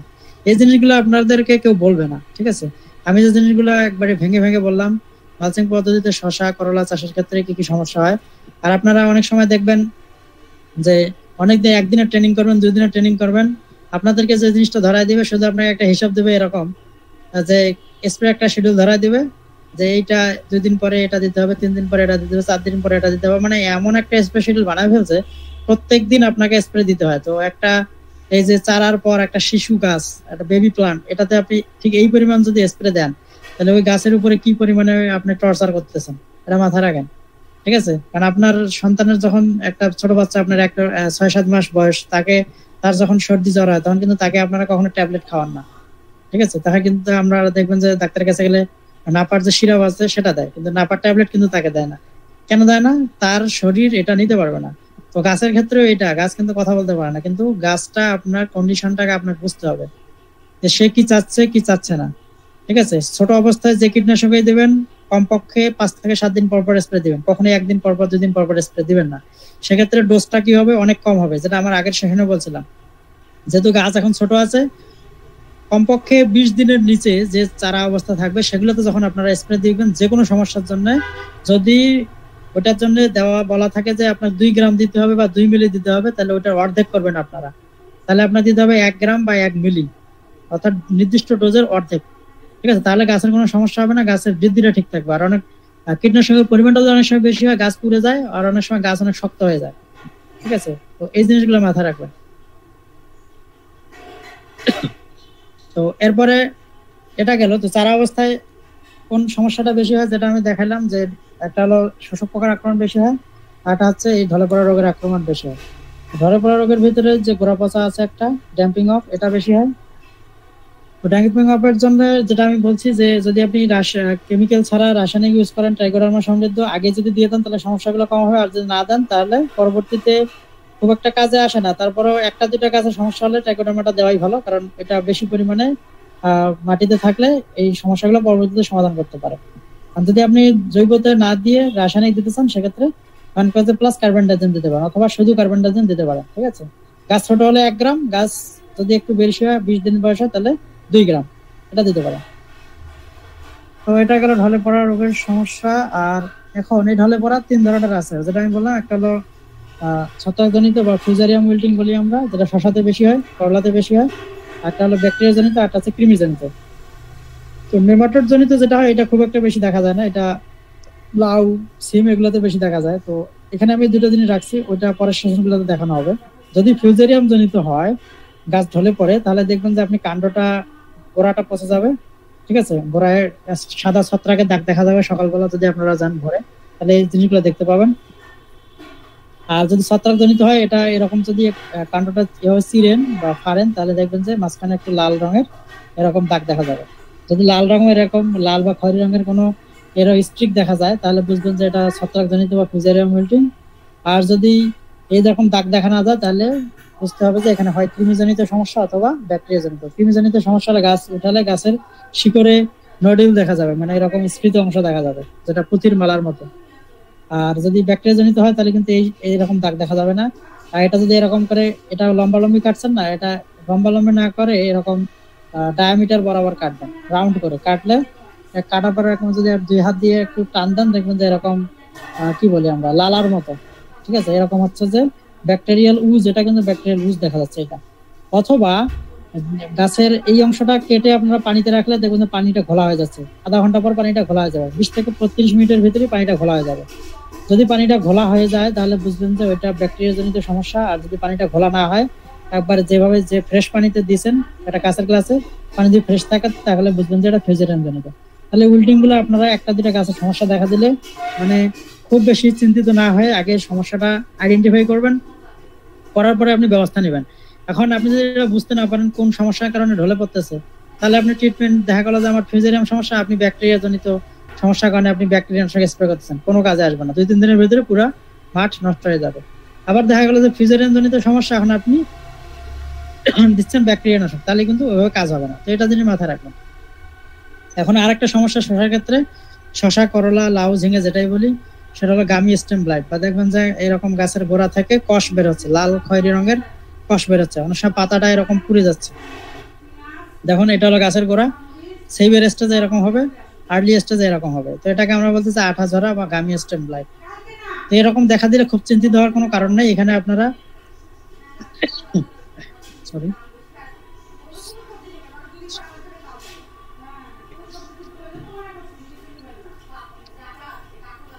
আচ্ছা, যদি এরকম হয় তাহলে খুব চিন্তিত হওয়ার কোনো কারণ নেই, এই সমস্যাটা খুব সহজেই সমাধান করা যায়। কিন্তু এটা কিন্তু সেভিয়ার হয় যদি আপনি কীটনাশকটা সিলেকশন সঠিক করতে না পারেন। তো এটার জন্য কি করতে হবে, ভ্যানকোয়েজ প্লাস মেটালাক্সিল গ্রুপের যে জনপ্রিয় কীটনাশক আপনারা জানেন, ডিরোমিল গোল্ড, স্যান্ডোমিল, ঠিক আছে, তারপর হচ্ছে মেটারিল, এইগুলা যে কোনো একটা আপনি সিলেক্ট করবেন।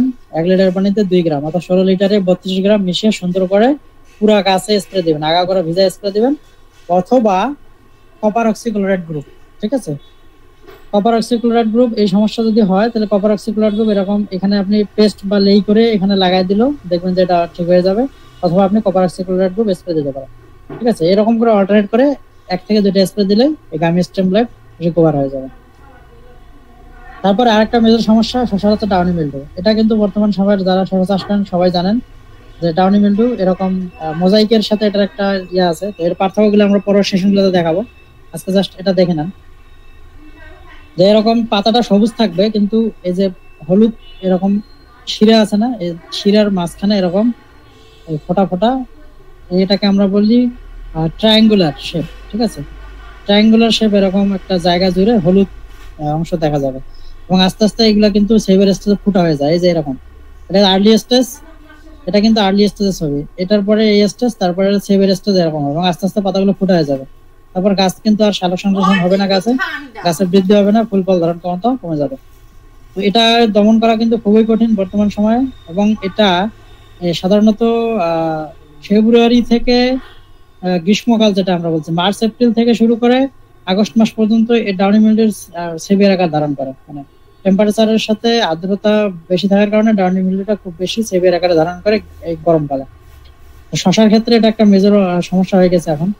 দেখা মাত্রই আপনারা ম্যানকোজেব প্লাস কার্বেন্ডাজিম, ল্যান্সার অথবা কম্পানিয়ন এটা, অথবা হচ্ছে ম্যানকোজেব প্লাস ফেনামিডন। তো সবার আগে সিলেক্ট করবেন এইটা ম্যানকোজেব প্লাস ফেনামিডন সিকিউর রেসিডেন্স। যদি এটা হাতের কাছে না থাকে তাহলে এটা হলো ফার্স্ট অপশন। সেকেন্ড অপশন হচ্ছে ম্যানকোজেব প্লাস সাইমোক্সেনের কার্জেট সাইমোক্সেনেল এগুলো 2 গ্রাম পার লিটার পানিতে। এটা যদি অ্যাভেলেবেল না হয় তখন আপনারা ম্যানকোজেব প্লাস কার্বেন্ডাজিমে যাবেন। ঠিক আছে, অথবা কপার অক্সিক্লোরাইড, এই 4টা। এটা কিন্তু এখন আপনার হয়ে গেছে, প্রথম স্প্রে দেওয়ার পরেই গ্রুপটা কিন্তু আপনাকে চেঞ্জ করতে হবে। তাহলে দেখা গেল যে প্রথমে আপনি ম্যানকোজেব প্লাস ফেনামিডন দিলেন, সেকেন্ডটা আপনাকে এই কপার অক্সিক্লোরাইড হতে পারে অথবা ম্যানকোজেব প্লাস সাইমোক্সেনেল হতে পারে। ঠিক আছে, অথবা আপনি ম্যানকোজেব প্লাস কার্বেন্ডাজিম। এরকম কখনোই বারবার একই, যদি এটা সেভিয়ার মানে সমস্যাটা খুব বেশি, যদি আপনি বারবার একই কীটনাশক দেন তাহলে রেজিস্ট্যান্স হয়ে যায়। আর হলো যে এটা কিন্তু খুব সেভিয়ার, যদি এটাকে কন্ট্রোল করতে না পারেন তাহলে কিন্তু শসা থেকে আর ফলন পাবেন না।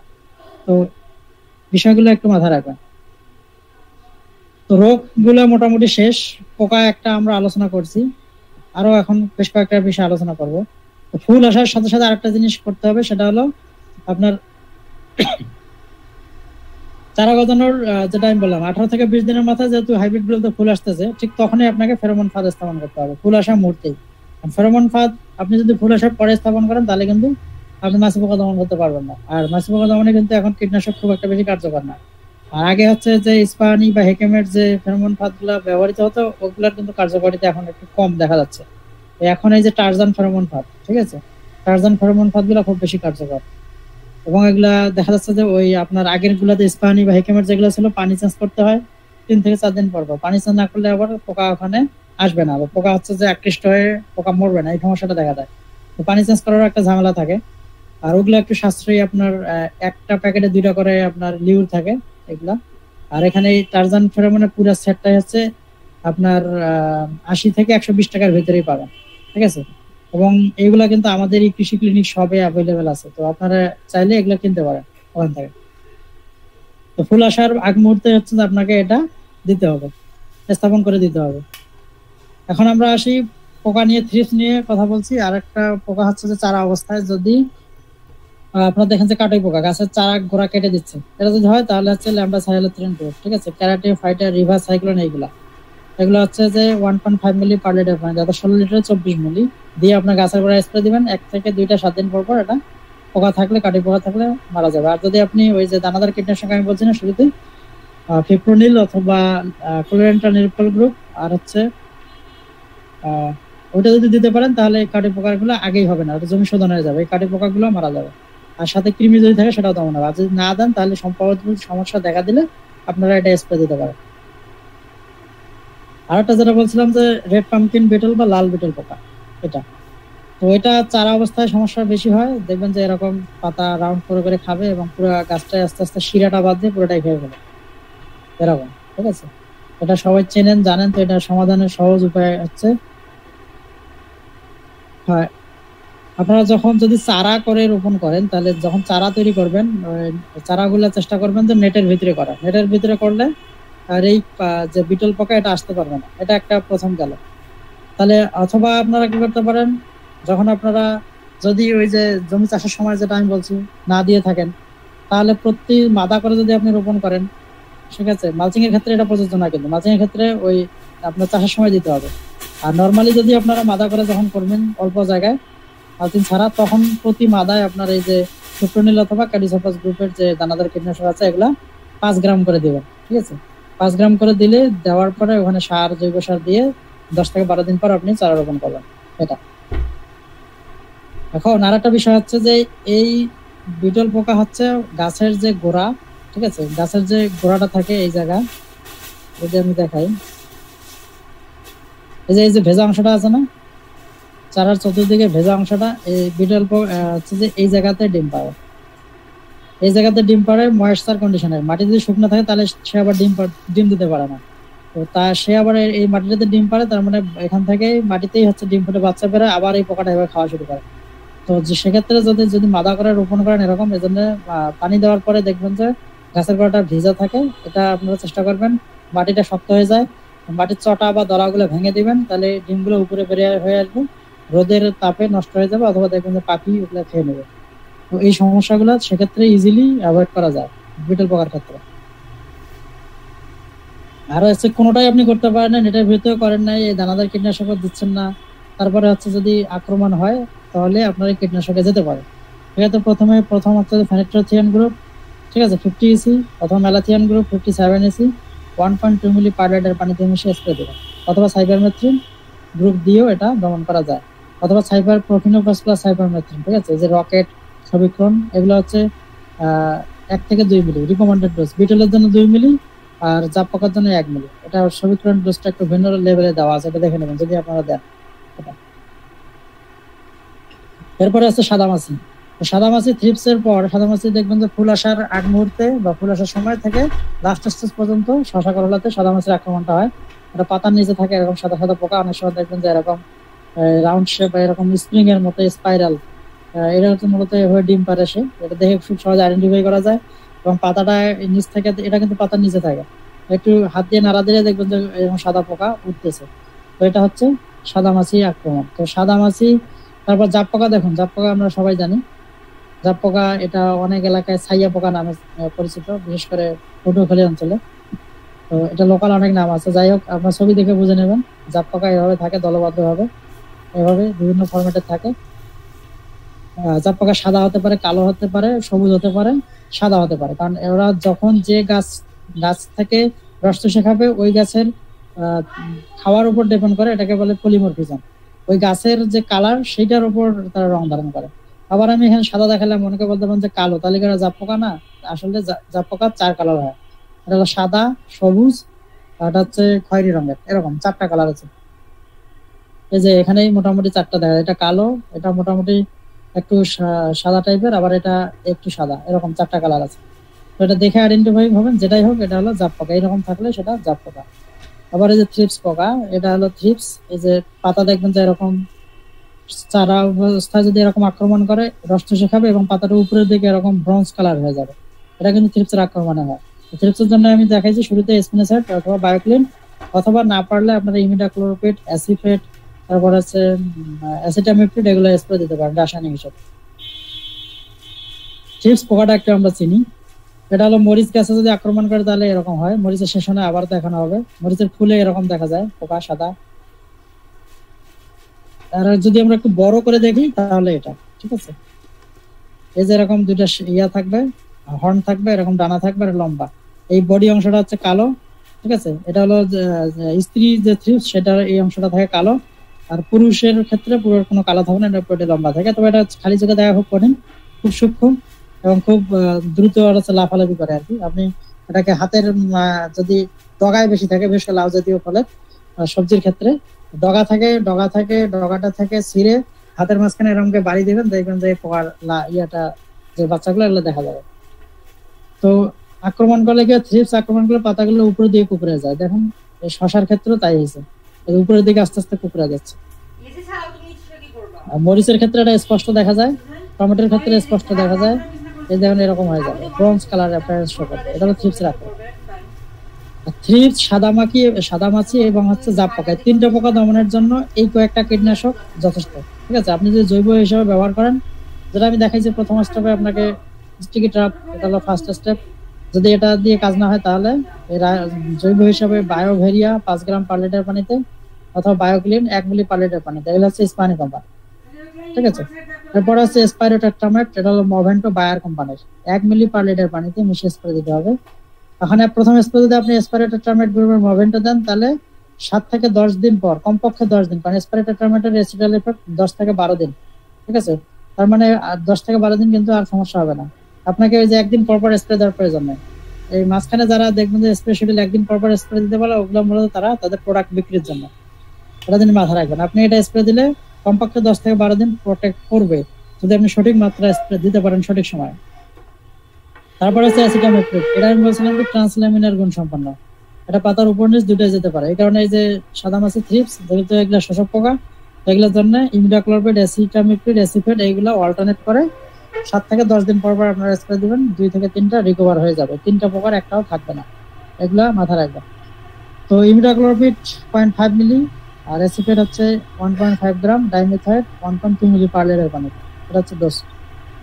এরপরে এই যে শোষক পোকাগুলোর আক্রমণ যদি ঠেকাতে না পারেন তাহলে কিছুদিন পরে এই যে মোজাইক ভাইরাস চলে আসবে। ঠিক আছে, আপনারা দেখবেন যে শশা, লাউ, কুমড়া যেটাই বলি না কেন, ডগাটা দেখবেন যে এরকম হলুদ সব হয়ে গেছে এবং অনেক সময় কুকড়ায়ও যায়। ঠিক আছে, কুকড়ায়ও যেতে পারে, আবার কুকড়ায় নাও যেতে পারে, কিন্তু এরকম হলুদ সবুজের একটা সব অংশ দেখা যাবে আগার দিকে। আর ডাউনি মিল্ডিউ কিন্তু এরকম আগাতে দেখা যাবে না, ডাউনি মিল্ডিউ দেখবেন যে নিচের দিকের পাতাতে আগে শুরু হয়, আর এই যে মোজাইক ভাইরাসটা শুরু হয় ডগার দিকে, যেহেতু শোষক পোকাগুলো ডগায় থাকে, রস চুষে খায় এবং ওইখান থেকে ভাইরাসটা ছড়ায়। এখন এটা কিন্তু শুধুমাত্র যে পাতায় বা ডগায় আক্রমণ করে ভাইরাস তৈরি করে তা না, এটা কিন্তু ফলে যদি অ্যাটাক হয়, গাছে আক্রমণ হলে গাছে যদি ফল থাকে সেই ফলের শেপ গুলো কিন্তু এরকম হবে। দেখুন এই মোজাইক একই সিমটমটা কিন্তু ফলে কিন্তু এরকম চলে আসছে, সবুজ, হলুদ, কালো, এরকম একটা সব মোজাইক করা পাথরের মতো দেখা যাচ্ছে না, এই সিমটম গুলো শো করবে, এটা কিন্তু মোজাইক ভাইরাস। ঠিক আছে, তো মোজাইক ভাইরাস দমনের নিয়ম আমি কি বলছিলাম, যে আগে শোষক পোকা দমনের জন্য আপনাকে রাসায়নিক কীটনাশক স্প্রে দিতে হবে, তার একদিন পরেই আপনাকে এই যে ভাইরাস নাশক আছে যেখানে একটা আপনি সিলেক্ট করতে পারেন।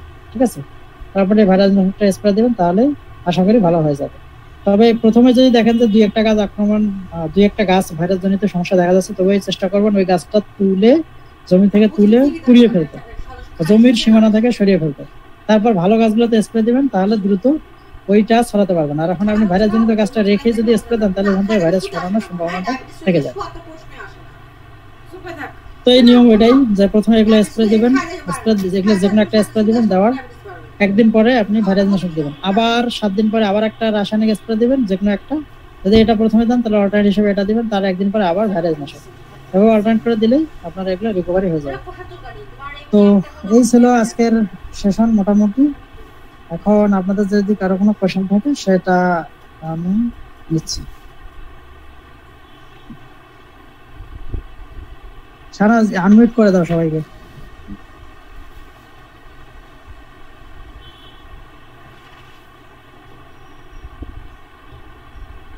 শাহনাজ, নিহা শুনতে পাচ্ছ? জি ভাই, আনমিউট করছি, মানে আনমিউট করতে পারবে সবাই। আচ্ছা, যারা প্রশ্ন করবেন হ্যান্ড রাইজ করেন, আমরা সিরিয়ালি প্রশ্নের উত্তরগুলো নেব।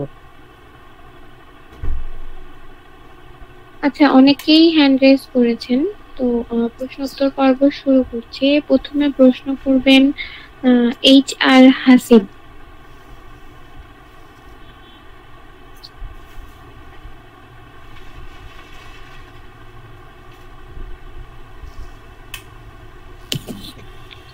HR হাসিব, আপনি শুনতে পাচ্ছেন? আনমিউট করে আপনার প্রশ্নটি করুন।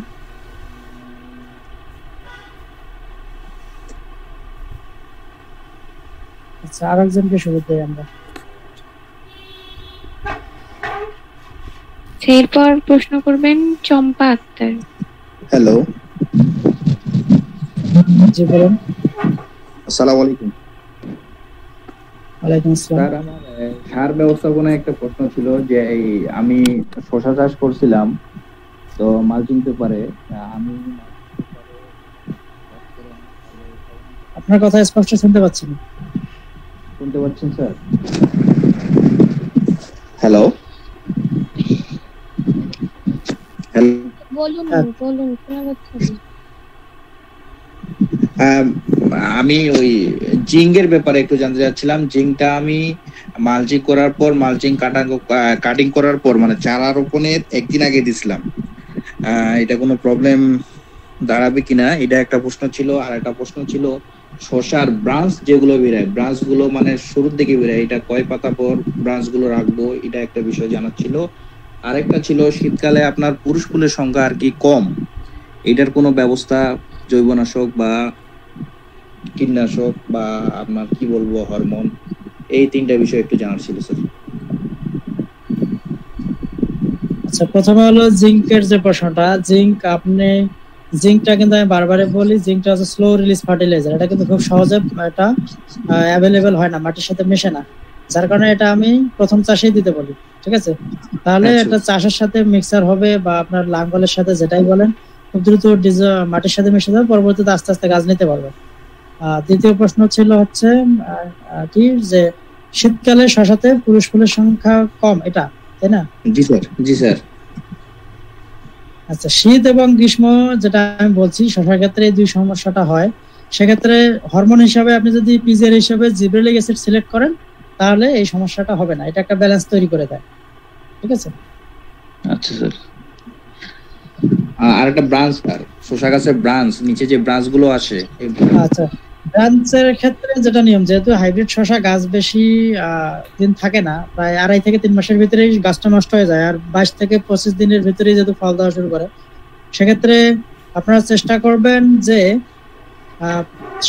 6 থেকে 7 পাতা পর্যন্ত যে ব্রাঞ্চ গুলো হবে, ঠিক আছে, ওই ব্রাঞ্চ গুলা কেটে দিতে চেষ্টা করবেন, নিচের দিকের ব্রাঞ্চ গুলো কেটে দিতে চেষ্টা করবেন, কিন্তু পাতাগুলো কাটবেন না। ঠিক আছে, অর্থাৎ আপনার গাছে ফুল আসার আগ মুহূর্তে যে ব্রাঞ্চ গুলো হবে, ফুল আসার আগ পর্যন্ত ওই জায়গা থেকে আপনারা ব্রাঞ্চ গুলো কেটে দিবেন, কিন্তু কোনো পাতা কাটবেন না।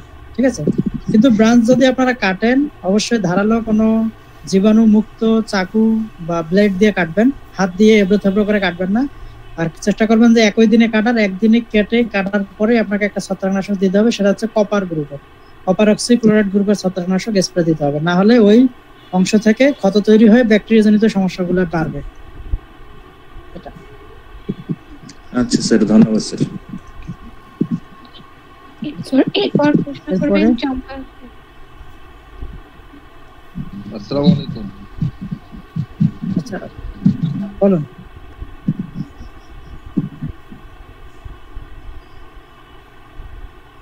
এই স্যার হাসিব, আপনি বলতে চাচ্ছেন?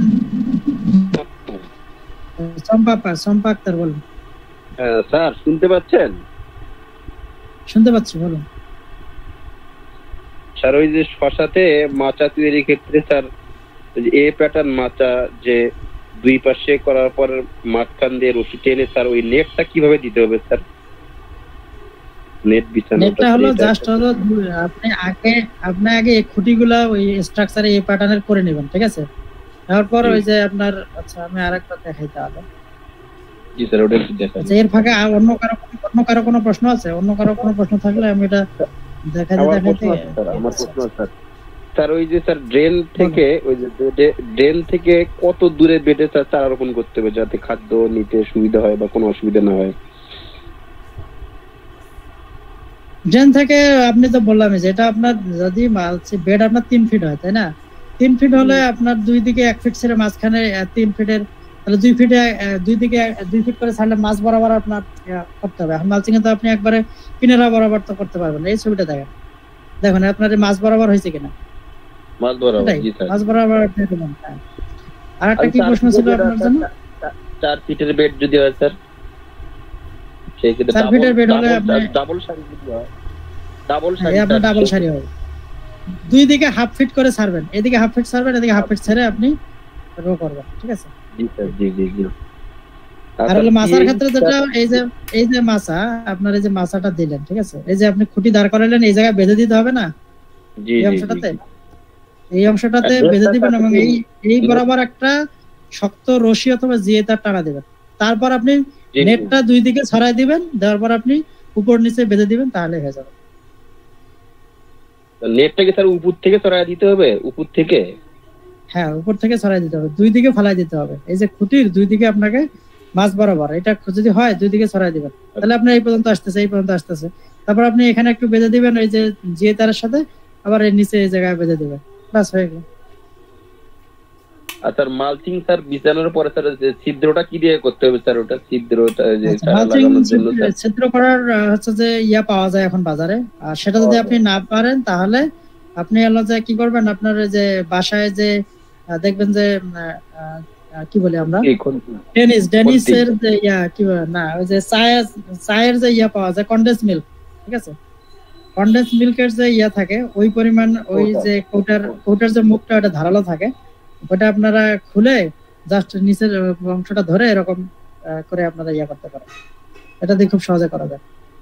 আর এটা আর একটা প্রশ্ন স্যার, অনেকগুলো প্রশ্ন করে ফেললাম স্যার। শশা স্যার আমি তো এমনি পরীক্ষামূলক 2বার চাষ করলাম, দেখা যাচ্ছে মানে বেশি দিন শশা মানে হয় না, তাড়াতাড়ি গাছগুলো হলুদ হয়ে যায়, খুব মরে যায়। এটা একটা আসলে খুব মানে এটাতে খুব সমস্যা মনে হচ্ছে। আপনার হাইব্রিড ভ্যারাইটির ক্ষেত্রে বললামই তো যে এটা আপনার যেহেতু 20 থেকে 25 দিনের মাথায় দেওয়া শুরু করবে, এটা 60-70 দিনের ভিতরে শেষ হয়ে যাবে, সেক্ষেত্রে আপনি সর্বোচ্চ 7 থেকে 8 বার আপনি হারভেস্ট করতে পারবেন। তো এই জন্য আপনার ওই যে পরবর্তীতে যদি নিউট্রিয়েন্টের ঘাটতি হয়, যে সারের যে ডোজগুলো দিতে বলা হয়েছে ওইভাবে আপনার দিতে হবে, তাহলে আপনি শেষ পর্যন্ত মোটামুটি 3 মাস 2.5 মাস পর্যন্ত হারভেস্ট করতে পারবেন। স্যার ওই যে ইউরিয়া স্যার যে বললেন যে ইউরিয়া লিটারে 5 গ্রাম ভিজিয়ে রাখে, স্যার এটা কতক্ষণ ভিজিয়ে রাখতে হবে স্যার এই ইউরিয়া সারটা পানিতে? এটা ভেজে ইউরিয়া পানিতে দেওয়ার সাথে সাথেই আপনার মিশে যায়, ঠিক আছে, এটা ইউরিয়া পানিতে দেওয়ার সাথে সাথে মিশে যায়, জাস্ট এটা মিশে আপনি স্প্রে দিয়ে দেবেন। যদি ইউরিয়ার ঘাটতি থাকে সেক্ষেত্রে এটা চারা অবস্থায়। স্যার পাতা হলুদ হয়ে গেলে স্যার তখন দেওয়া যাবে? পাতা হলুদ হয়ে গেলে স্যার ইউরিয়া? সেটা তো আপনাকে বললামই যে আপনার পাতা হলুদ হচ্ছে কি কারণে, যদি ইউরিয়ার কারণে হয় তাহলে আপনি ইউরিয়া দিবেন, সমস্যা নেই। আর স্যার মাটির পিএইচ মাপার জন্য যে মিটার স্যার, ওটা তো কিনতে পাওয়া যায় স্যার, তাই না? ওটার দাম কত পড়ে স্যার ওটা?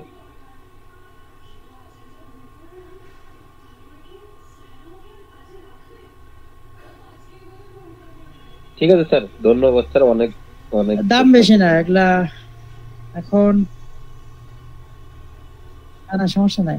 আর এগুলা আপনারা কৃষি অফিসে যদি একটু যোগাযোগ করেন, অথবা আপনার সহজ আরো সিস্টেম বলে দিয়ে, আপনারা প্রত্যেকটা জেলায় বা 2টা জেলা কাছাকাছি মিলে একটা দেখবেন যে মৃত্তিকা সম্পদ রিসার্চ ইনস্টিটিউট আছে, ঠিক আছে, ওইখানে গিয়ে যোগাযোগ করলে ওইখানে গিয়ে আপনারা এই সমাধানগুলো খুব সহজেই পাবেন। মাটির যত সমস্যা আছে ওনাদের সাথে যোগাযোগ করে এই সমস্যাগুলো সমাধান করতে পারেন, ওখান থেকে মাটির স্যাম্পল দিয়ে মাটি টেস্ট করতে পারবেন।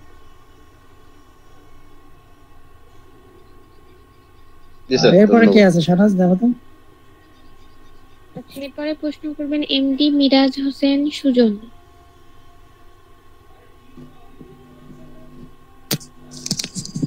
জি স্যার, আসসালামু আলাইকুম স্যার। অনেক সুন্দর একটি সেশন আমাদেরকে উপহার দিয়েছেন, খুব ভালো লাগছে। আপনার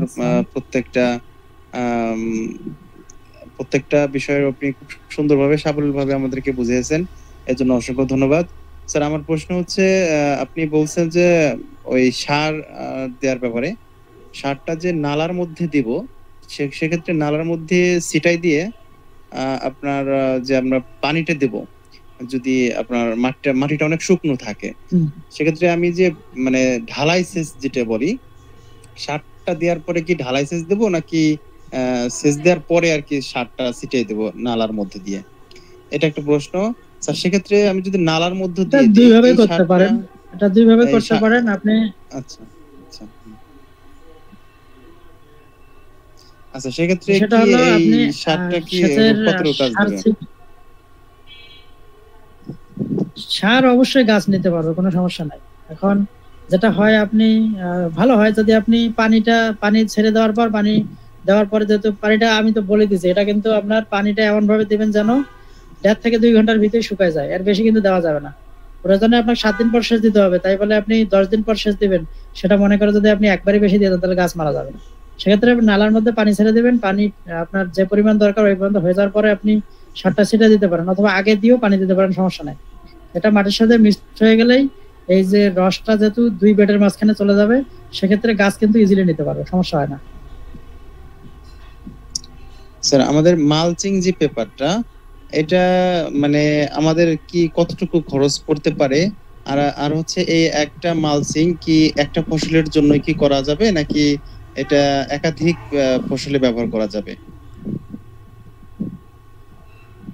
এখন এটা আপনার ম্যানেজমেন্টের উপরে। আপনি যদি মালচিংটা যত্ন সহকারে যদি কোনো জায়গায় রোপণ করার সময় আপনি ধরেন যে আপনি শশা রোপণ করছেন, কলা রোপণ করছেন মালচিং এ, তো শশা বা কলা হারভেস্ট হয়ে গেল, মালচিংটা যদি অনেক নরমালি এটা 2 থেকে 3 বার ইউজ করা যায়, যদি আপনার ছিঁড়ে না যায়, নষ্ট না হয়, তাহলে সুন্দর করে যত্ন করে উঠাবেন এমন ভাবে যেন সমস্যা না হয়। আবার এরকম সাথে সাথে এলোমেলো করে উঠাইতে পারবেন না। আপনি যেভাবে বিছাইছেন এরকম মাঝখানে একটা লাঠি ঢুকাই দিয়ে তাকে এটা কিন্তু বিছাইতে হয়।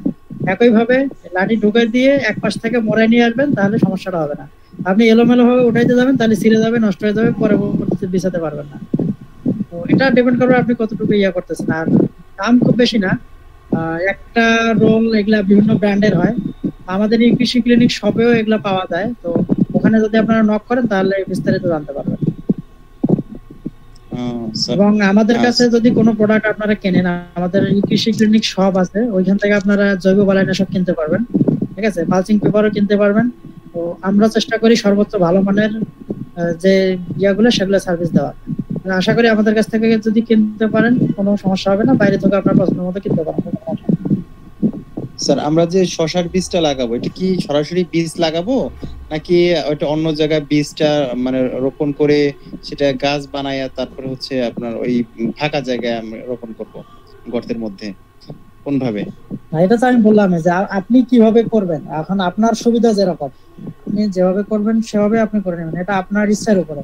এখন অনেকে বলে যে সব থেকে চারার উপর চারা করে কি বলে ট্রেতে চারা করে রোপণ করা সব থেকে ভালো, এটা হলো প্রথম। দ্বিতীয়ত হচ্ছে যেভাবে আমি দেখালাম বীজ কিভাবে গজাইতে হয়, ওইভাবে অঙ্কুর করে নিয়ে গজানো, এটা দ্বিতীয় অপশন, ঠিক আছে। অথবা এই কোনো কিছু না করে সরাসরি আপনি মাটিতে দিতে পারেন, তবে সরাসরি মাটিতে দিলে এটা গজাইতে সময় নেয়, ঠিক আছে। আর যদি আপনি ওই যে কি বলে ট্রেতে চারা করে নেন, তাহলে গোড়া পচাজনিত সমস্যাগুলো কম হয়, ঠিক আছে। তো এটা অনেক সুবিধা অসুবিধা আছে। এখন আপনি কোনটা আপনার পছন্দ, আপনার ভালোটা অবশ্যই আপনি বুঝবেন, সে অনুযায়ী আপনি করবেন। ঠিক আছে, অসংখ্য ধন্যবাদ। আচ্ছা, এরপর প্রশ্ন করবেন এমডি নূর আপনাকেও ইসলাম। ধন্যবাদ। এরপরে কি? এমডি নূর ইসলাম।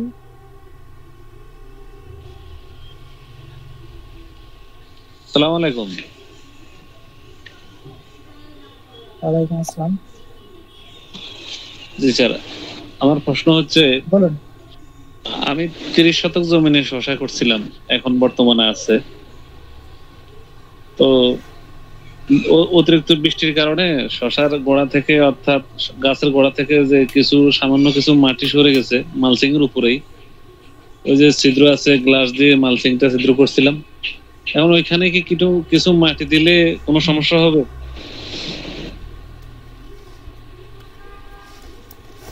না, এখন কি মানে মাটি অতিরিক্ত ভেজা?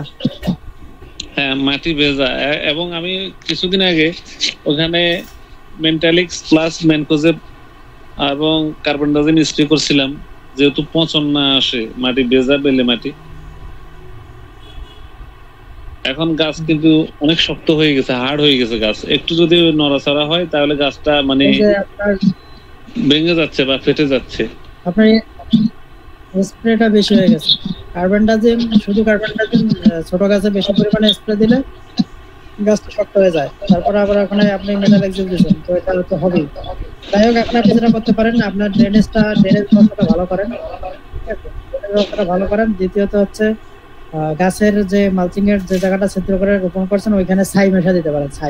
ছাই দিলে দ্রুত হলো ময়েশ্চারটাকে শোষণ করে নেয়, ঠিক আছে। একই সাথে ছাই কিন্তু পটাশিয়াম থাকে, পটাশ সার, এমওপি, এই পটাশ যে থাকে ওইটা থাকে, তো ছাই দেওয়া ভালো। তাহলে দ্রুত ছাই গাছের গোড়ায় মিশিয়ে দিয়ে মাটিটার সাথে মিশিয়ে দিয়ে দেন, দেখবেন যে 2-3 দিনের ভিতরে ময়েশ্চারটা কমে আসবে। এটা আচ্ছা। এরপরে হচ্ছে আইয়ুব আলী, আপনি প্রশ্ন করুন।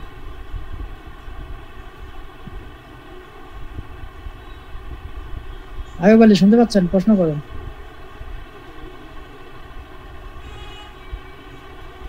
উনি শুনতে পাচ্ছেন না মনে হয়। আমরা নূর ইসলামের প্রশ্ন সম্ভবত নিয়ে নিয়েছি।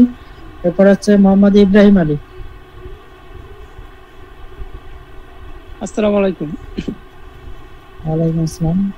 স্যার আমার প্রশ্নটা হচ্ছে যে এই গ্রীষ্ম, বর্ষা, শীত এই তিনটে সময়ের জন্য কি মালচিংটা পুরোটাই ঢাকা থাকবে মানে মাটি দিয়ে, নাকি দেখা যাচ্ছে যে গ্রীষ্ম সময় বা বর্ষার সময় কিছুটা ফাঁকা রাখা যাবে? না না না, মালচিং এর কখনোই আপনি ফাঁকা রাখতে পারবেন না। মালচিং যখন আপনি বেডে বিছাবেন, আমি যে ছবিগুলো দেখালাম, কোনো ফাঁকা জি। রাখা যাবে না। শুধুমাত্র যে জায়গাতে চারা রোপণ করবো বা যে জায়গাতে আপনি বীজ দেবেন, ওই জায়গাটা শুধুমাত্র ফাঁকা থাকবে, অন্য কোথাও ফাঁকা বা গ্যাপ থাকবে না। তাহলে হচ্ছে মালচিং এর যে সুবিধা এগুলো পাবেন না। আর একটা আমার প্রশ্ন, যে আমি সার দিলাম ড্রেনে সার দেওয়ার পর সেচ দিলাম, দেখা যাচ্ছে 1 ঘন্টা পানি রাখার পর অতিরিক্ত কিছু পানি আছে আমি বের করে দিলাম, সেক্ষেত্রে কি সার কার্যকারিতা থাকবে? অথবা পরে আবার বৃষ্টি হলো আপনার পানি সরাসরি নালা দিয়ে বাইরে চলে যাচ্ছে বাইরে? এখন ধরেন যে সার মিশ্রিত পানি যদি বাইরে বের হয়ে যায়, তাহলে তো কিছুটা হলেও সার পানির সাথে মিশে বাইরে চলে গেল। এই কারণে এমন ভাবে দিবেন যেন, আমি তো বলছি যে 1 থেকে 2 ঘন্টার ভিতরে যেন শুকায় যায়, এই পরিমাণে সেচ দিবেন। আর আবার যদি 3 দিন 4 দিন পর সেচ দেওয়ার প্রয়োজন হয়, তখন আবার প্রয়োজন অনুসারে সেচ দিবেন, কোনো সমস্যা নেই। ও, আমার বিষয়টা হচ্ছে কি, আমার ড্রেনটা আপনার এক সমান হয় না, যে কারণে হয়তো এক জায়গাতে সার দিলে এবং সারটা যদি অন্য জায়গায় চলে যাবে। আপনার এই জিনিসগুলো করা যাবে না, বর্ষাকালে এই রিস্ক গুলো নেওয়া যাবে না। আপনি যে জায়গাটাতে ড্রেন যদি সমান না হয়, যে জায়গাতে নিচু থাকবে ওই জায়গাতে পানি বেশি জমে থাকবে, ওই জায়গার গাছগুলো কিন্তু মারা জি, যাবে। তো এখনো আপনি সেটা সমান হয়তো। করতে পারেন, উঁচু জায়গার মাটিগুলো কেটে নিচু জায়গায় ওটা সমান করে দেন, সমস্যা হবে না। আচ্ছা, ইনশাআল্লাহ, জাযাকাল্লাহু খাইর। আচ্ছা, এরপরে কে আছে? জি, আসসালামু আলাইকুম। আচ্ছা, আমার প্রশ্ন ছিল হচ্ছে বর্ষাকালে আমরা মালচিং দেওয়ার ক্ষেত্রে কোনো বিশেষ কার্যকারিতা বা কোনো বিশেষ পরিচর্যা করার প্রয়োজন হয় কিনা? সাপোজ, কারণ হচ্ছে বৃষ্টির সময় তো এমনিতেই পানিটা একটু বেশি সময় ধরে থাকে, সেক্ষেত্রে নর্মাল টাইমে যেই রোদ পড়ার কারণে যে পানিটা বাষ্প হয়ে যায়, সেটা হওয়ার চান্সটা কম থাকে। সেই ক্ষেত্রে আসলে আমরা বর্ষাকালে কিভাবে এটা কন্টিনিউ করা যায়? আপনার প্রশ্নটা কেটে আসছে, আরেকবার যদি বলেন। বলছিলাম যে বর্ষাকালে মালচিং ব্যবহার করার জন্য নর্মাল সময় তো রোদের তাপটা একটু বেশি থাকে বা শীতের সময় একটু কম থাকলেও একটু শুষ্ক থাকে, যেটা হচ্ছে পানিটা তাড়াতাড়ি শুকিয়ে যায়। কিন্তু বর্ষাকালে তো নর্মালি পানিটা একটু বেশি সময় ধরে থাকে, সেই ক্ষেত্রে কি আমরা এই প্লাস্টিকের মালচিং বা ওই খড়কুটা দিয়ে যদি মালচিং করি, সেই ক্ষেত্রে কি এটার অন্য কোনো স্পেশাল কেয়ার করতে হয় কিনা? আচ্ছা, প্লাস্টিক যে মালচিং যেটা আমি দেখালাম, এটার পরিবর্তে যদি আপনারা খড়কুটা বা কচুরিপানা, ঠিক আছে, বা আরো লতা পাতা দিয়ে করতে চান, সেক্ষেত্রে বিশেষ কোনো নিয়ম নাই। জাস্ট এমন ভাবে দিবেন যেন বেডটা এরকম ছায়া, মানে একবারে ছেয়ে যায়, এবং ওখান থেকে যেন কোনো ঘাস বা আগাছা জন্মাতে না পারে, এরকম। আর নর্মালি আপনারা মালচিং দিয়ে করলে শীত, গ্রীষ্ম, বর্ষা, আসলে মালচিংটা সারা বছরের জন্যই উপযোগী, বিশেষ করে বর্ষাকালের জন্য আরো বেশি উপযোগী, ঠিক আছে। আচ্ছা, ঠিক আছে। আরেকটা প্রশ্ন হচ্ছে সেচের সময়। অনেকে যেটা করে যে একদিক দিয়ে সেচের পানিটা ছাড়ে, আর সাথে সামনের দিক দিয়ে হয়তো ওই আপনার সার মিশ্রিত যে পানিটা, ওইটা তরল আকারে সামনের দিক দিয়ে হয়তো আরেকটা ড্রামে করে বা নল দিয়ে দেয়।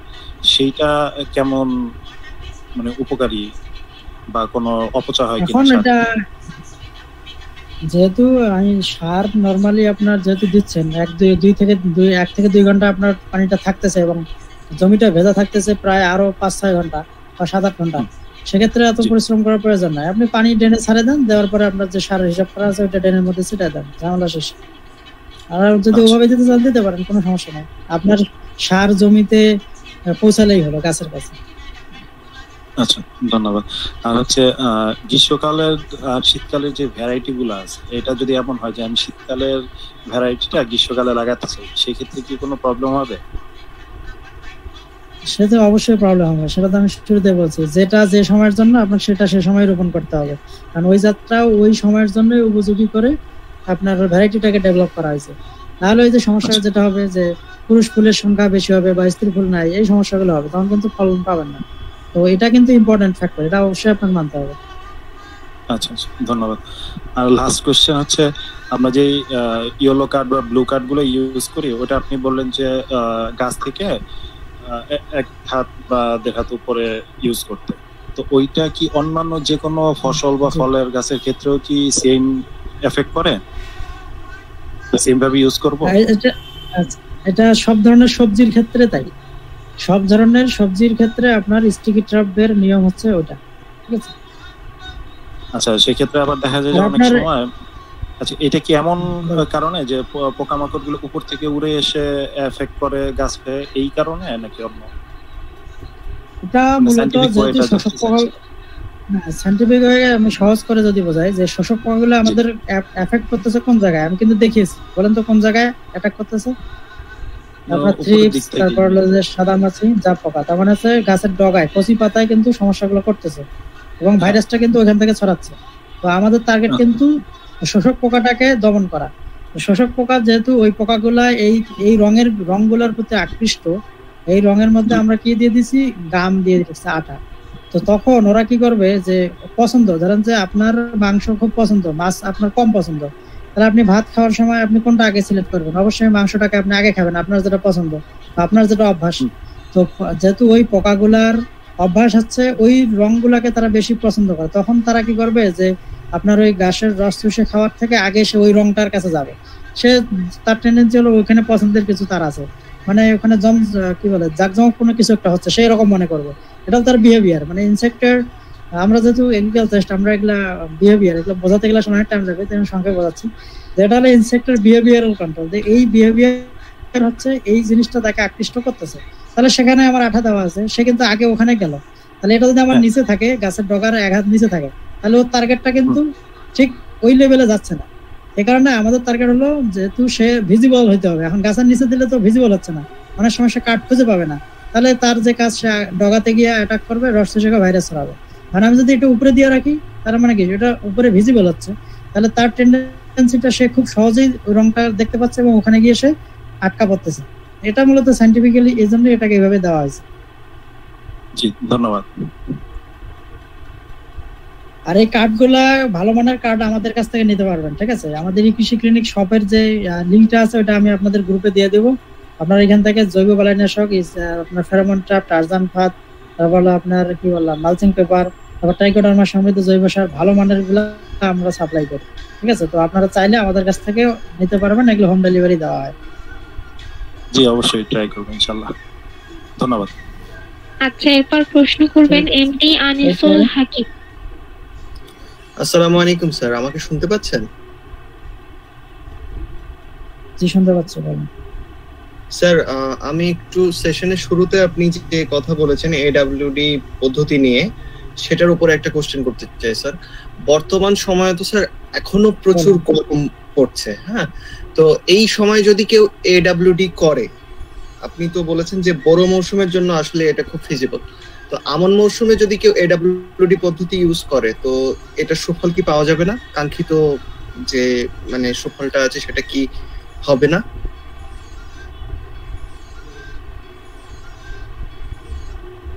আচ্ছা, এডব্লিউডি মূলত ডিজাইন করা হয়েছে বড় মৌসুমের জন্য। আর আমন মৌসুমে দেখুন, আপনাকে আমন কিন্তু আমাদের বৃষ্টি নির্ভর, তাই না? আমন যে সিজনটা ধানের, এটা কিন্তু আমরা বৃষ্টি নির্ভর, এটা কিন্তু আমরা আমাদের মানে আর্টিফিশিয়াল সেচের উপরে ডিপেন্ড করে না, এটা কিন্তু বৃষ্টি নির্ভর। তো সেক্ষেত্রে আপনার তো যেহেতু এডব্লিউডি তে বলা হয়েছে যে আপনার অল্টারনেট ওয়েটিং এন্ড ড্রাইং, আপনাকে শুকাতে হবে ওই লেভেল পর্যন্ত যাওয়ার পরে, সেটা কিন্তু আপনি কন্ট্রোল করতে পারতেছেন বড় মৌসুমে বৃষ্টি না হওয়ার কারণে, বাইরে থেকে পানি সেচ দেওয়ার কারণে। বর্ষাকালে তো একটানা 5 দিন 7 দিন বৃষ্টি হয়, জমিতে পানি অটোমেটিক বেঁধে থাকে।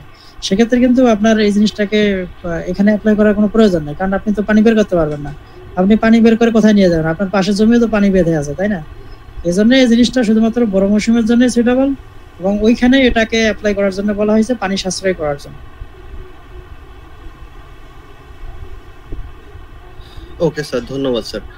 স্যার আরেকটা কথা একটু জিজ্ঞেস করবো স্যার, যদিও খুব আর্লি হয়ে যায়, তারপরও আগামীকালকে কি স্যার আপনাদের ভিতর থেকে কেউ আমাদের ধানের রোগের ক্লাস নেবে, না এক্সটার্নালি কোন স্যার আসবে? আমাদের ধান গবেষণার একজন সিনিয়র সায়েন্টিফিক অফিসার আছেন, মামুনুর রশিদ স্যার, উনি কুমিল্লাতে কর্মরত, আঞ্চলিক ধান গবেষণা কেন্দ্র, ওখানকার senior scientific officer.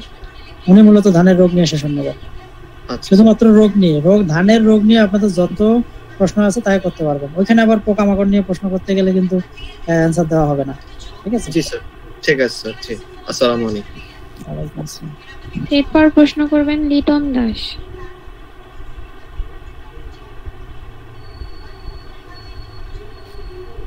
Liton Das শুনতে পাচ্ছেন? আচ্ছা, এরপর প্রশ্ন করবেন আনাম খান।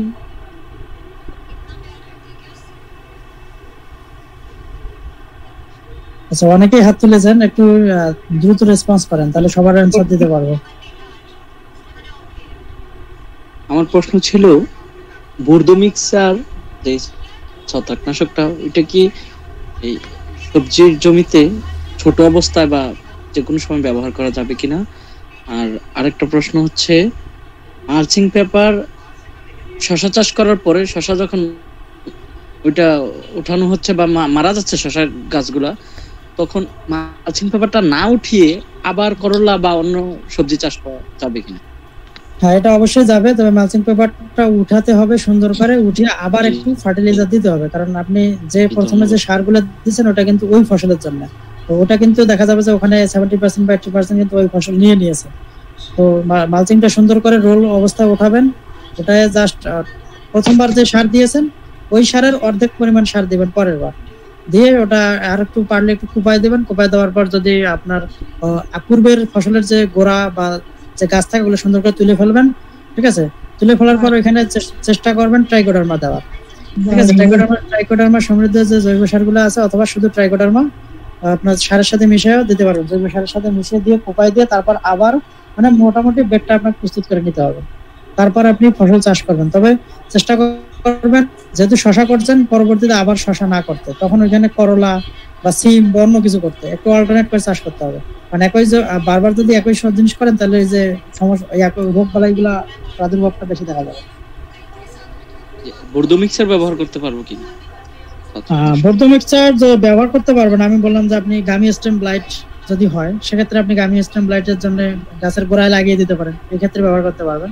আর নরমালি সবজিতে বুর্দ মিক্সার ব্যবহারের প্রয়োজন হয় না, কারণ এটা যেহেতু চুন এবং তুতের একটা মিশ্রণ, এটা কিন্তু পাতার উপরে একটা সাদা লেয়ার তৈরি করে রাখে, ঠিক আছে?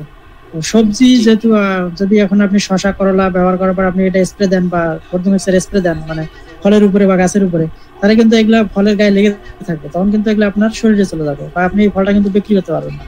তো এটা যদি আপনার স্পেশালি গামি স্টেম ব্লাইট হয় তাহলে যে আমি সেভিয়ার সমস্যা দেখালাম তখন নির্দিষ্ট জায়গায় গাছের ওই যে জায়গাতে আক্রমণ হয়েছে ওই জায়গাতে দিতে পারেন, এটা শুধু বুর্দ মিক্সারটা ওই জায়গায় ইউজ করতে পারেন। আর ওভারঅল বুর্দ মিক্সারটা ফলের জন্য সবথেকে ভালো, ফল গাছে এটা ব্যবহার করতে পারেন।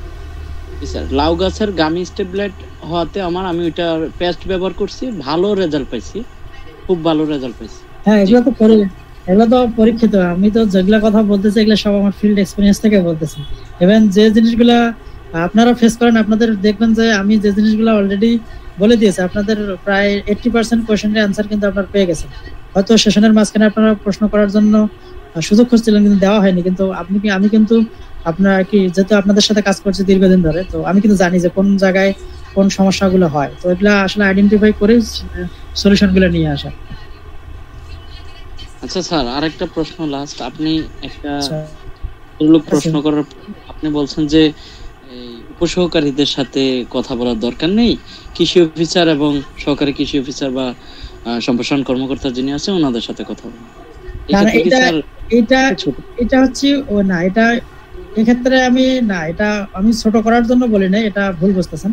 এটা ওনার যে প্রশ্নটা ছিল ওইটার সঠিক তথ্যটা আমি বলছি, ওইটার সঠিক তথ্যটার জন্য একটু ওনাদের সাথে কথা বললাম, ঠিক আছে? আর ওভারঅল আপনাদের যে কোনো সহযোগিতার জন্য তো উপসহকারীরাই বেশি সহযোগিতা করে। জি স্যার, ধন্যবাদ। আপনার এই ক্লাসগুলো করে আমার খুব ভালো লাগতেছে। আমি কুমিল্লা থেকে বলছিলাম। আসসালামু আলাইকুম। ওয়ালাইকুম আসসালাম। এরপর প্রশ্ন করবেন সোহাগ। আচ্ছা, আমার প্রশ্নটা হচ্ছে আমার এলাকায় এখন হচ্ছে মরিচের বীজ বপন করতেছে, তো আমি চাচ্ছিলাম আমাদের অল্প কিছুদিনের ভিতরে যদি মরিচের একটা সেশন করার কথা, সেটা যদি হয়তো আমার জন্য একটু ভালো হয়। আচ্ছা, মরিচের সেশন এই সপ্তাহ থেকে শুরু হবে, ঠিক আছে? জি আচ্ছা, ওকে, এটার জন্য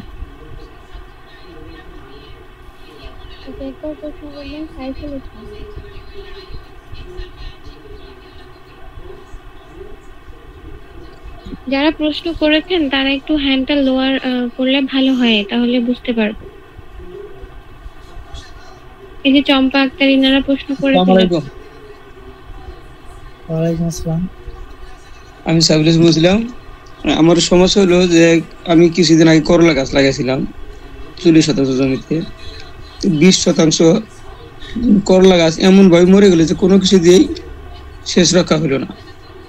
মানে গাছটা হাত মাটির বেড থেকে হাত উপর থেকে আগে মরে যেত, উপর মরে যেত, তারপর নিচে গোড়া মরে যেত।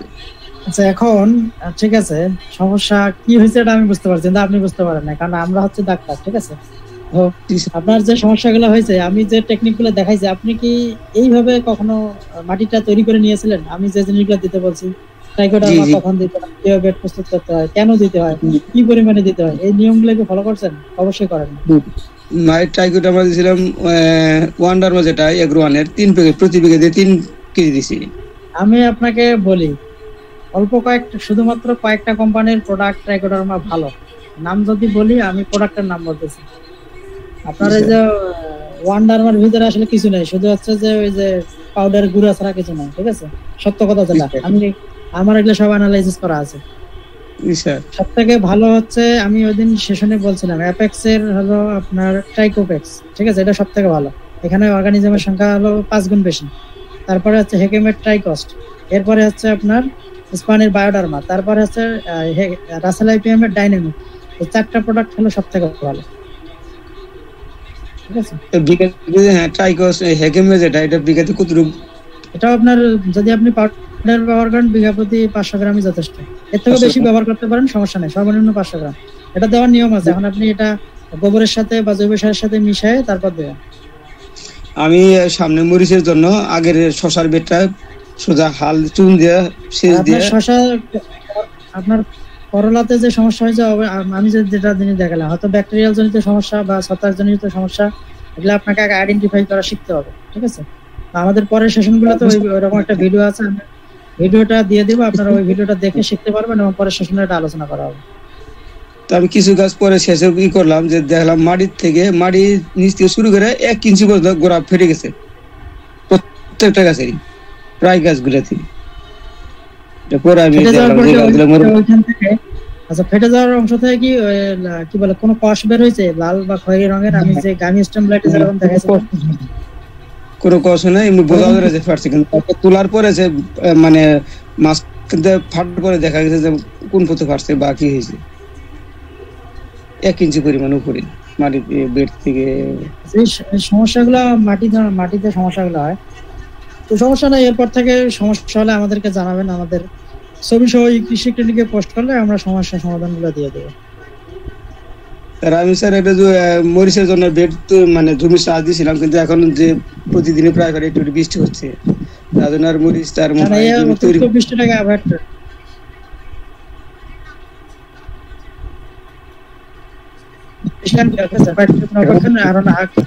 আরো চুন দিয়ে মই দিয়ে রেখে দিচ্ছি। আমি চাচ্ছিলাম করলার ওই বেডেতেই মালচিং উঠে দিয়ে নতুন করে ট্রাইকোডার্মা দিয়া, জৈব সার দিয়া, তার নতুন করে মরিচ লাগাই। আপনার যেহেতু জমিতে সমস্যা আছে, ওইখানে আপনার জমিটাকে ভালো করে ট্রাইকোডার্মা দিয়ে শোধন করে নিতে হবে। বীজ শোধন করার, মাটি শোধন করার যে ক্লাস হয়েছে না, ওইখানে সুন্দর করে দেখানো হয়েছে না কিভাবে মাটি শোধন করতে হয়। ওই প্রসেসটা ফলো করেন, তারপর আপনি রোপণ করেন, নাহলে কিন্তু আবার এই মরিচের কিন্তু সেম সমস্যা হবে। ঠিক আছে, আসলে এই জিনিসগুলো আপনাদের কেউ বলবে না। আপনারা যেখানে যারা শুধু বলবে এই ওষুধ দাও, এই ওষুধ দাও, এই বীজ দাও, আসলে কিন্তু কোনোটাই সমাধান হবে না যতক্ষণ না আপনি জমিটাকে সমাধান করতে পারবেন। জি স্যার। আচ্ছা, আইয়ুব আলী, আপনি অনেকক্ষণ ধরে হ্যান্ড রাইজ করতেছেন, আপনি আনমিউট করে প্রশ্ন করুন, করতে হবে। আচ্ছা, আপনি আনমিউট করতে পারতেছেন না, সেক্ষেত্রে আপনি মেসেজে লিখুন, আপনার যে মেসেজে লিখুন, আমি অ্যানসার দেব। এরপরে কে প্রশ্ন করবে? অনেক সময় হয়ে গেছে, আমি শেষ করতে চাচ্ছি। অবশ্য পার্টিসিপেন্ট এখনো আছে।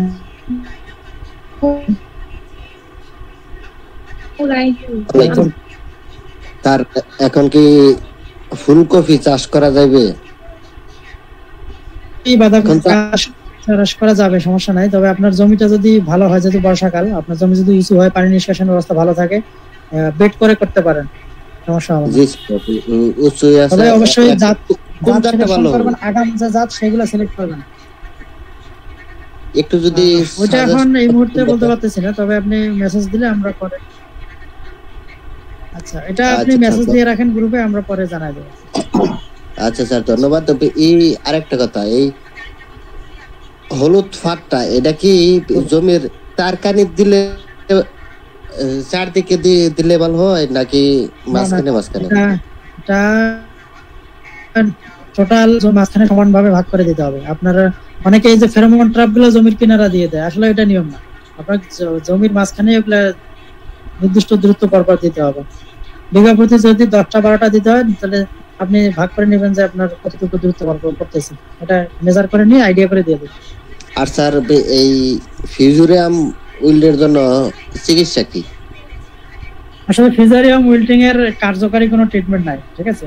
কার্যকারী ট্রিটমেন্ট যদিও ট্রাইকোডার্মা সমৃদ্ধ যে কীটনাশকগুলো আছে, যে ছত্রাকনাশকগুলো আছে যেগুলো আমি বলছি, তো আমি কেন আপনাকে শুরুতে জমি শোধন করতে বললাম, কারণ ফিউজুরিয়াম উইল্টিং টমেটো, তারপর আপনার বেগুন, মরিচ, শসা, করলা, এগুলো তো সব থেকে বড় সমস্যা।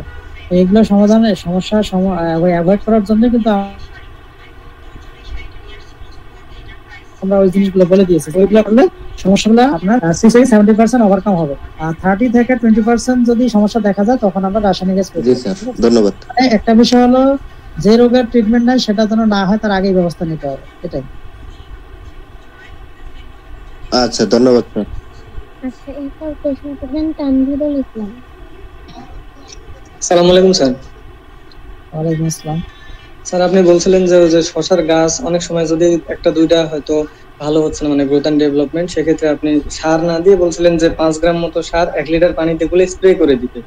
তো এই পদ্ধতিটাকে আমি যদি এটা বুঝতে ভুল হচ্ছে আপনার, আমি কিন্তু বলছি যদি আপনার চারা অবস্থায় গাছের বৃদ্ধি না হয় তাহলে এটা দিতে পারেন। আর পরবর্তীতে যদি ইউরিয়ার ঘাটতি থাকে, এটা কিন্তু শুধুমাত্র ইউরিয়ার ঘাটতি, আপনার নিচের দিকের পাতা হলুদ হয়ে যায়, তাহলে আপনার বুঝতে হবে যে এখানে কোন সারে ঘাটতি আছে।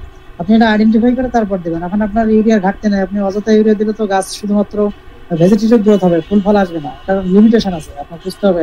জি জি আচ্ছা আচ্ছা ঠিক আছে, আসসালামু আলাইকুম। আচ্ছা ঠিক আছে। আচ্ছা শেষ প্রশ্ন করবেন রাকিবুল হাসান। স্যার আসসালামু আলাইকুম। ওয়ালাইকুম আসসালাম। স্যার আজকে মূল বিষয় ছিল যে আপনার শসা এবং করলা। তা আমরা যে শসাতে যে সার প্রয়োগ যেভাবে করবো, করলাতেও কি ঠিক সেম পরিমাণ এভাবে করবো? এখানে তো আমি দেখাইছি নিয়মটা একই, কিন্তু করলার তো ডোজ আমি দেখাইছি, পার্থক্য আছে না। করলা শসা তো একই জিনিস না, যেটা ফসল ভিন্ন, সারের পরিমাণ ভিন্ন, কিন্তু দেওয়ার নিয়মটা, জমি প্রস্তুতির নিয়ম, বেড প্রস্তুতির নিয়মটা একই, ঠিক আছে। ঠিক আছে। আয়ুব আলী, আপনি ইয়া করতে পারতেছেন, আপনি কাইন্ডলি আমাদের মেসেঞ্জার গ্রুপে লিখুন অথবা এখানে মেসেজ করেন। আচ্ছা পার্টিসিপেন্ট এখনো 40। আসলে কি সেশন আজকে অনেক ভালো হয়েছে নাকি খারাপ হয়েছে বুঝতে পারতেছি না। দুই একজন যদি বলেন যে আজকে সেশন কেমন লেগেছে। Sir hello. ভালো হয়েছে স্যার, থ্যাংক ইউ। অনেক সুন্দর, অবশ্যই ভালো হয়েছে স্যার। ফিল্ডের যে সমস্যাগুলো আপনারা ফেস করেন, আশা করি শসা করলা সম্পর্কে আমার মনে হয় আমি ক্লিয়ার করতে পারছি। মানে 100% না পারলে আমি চেষ্টা করছি 90% কভার করার।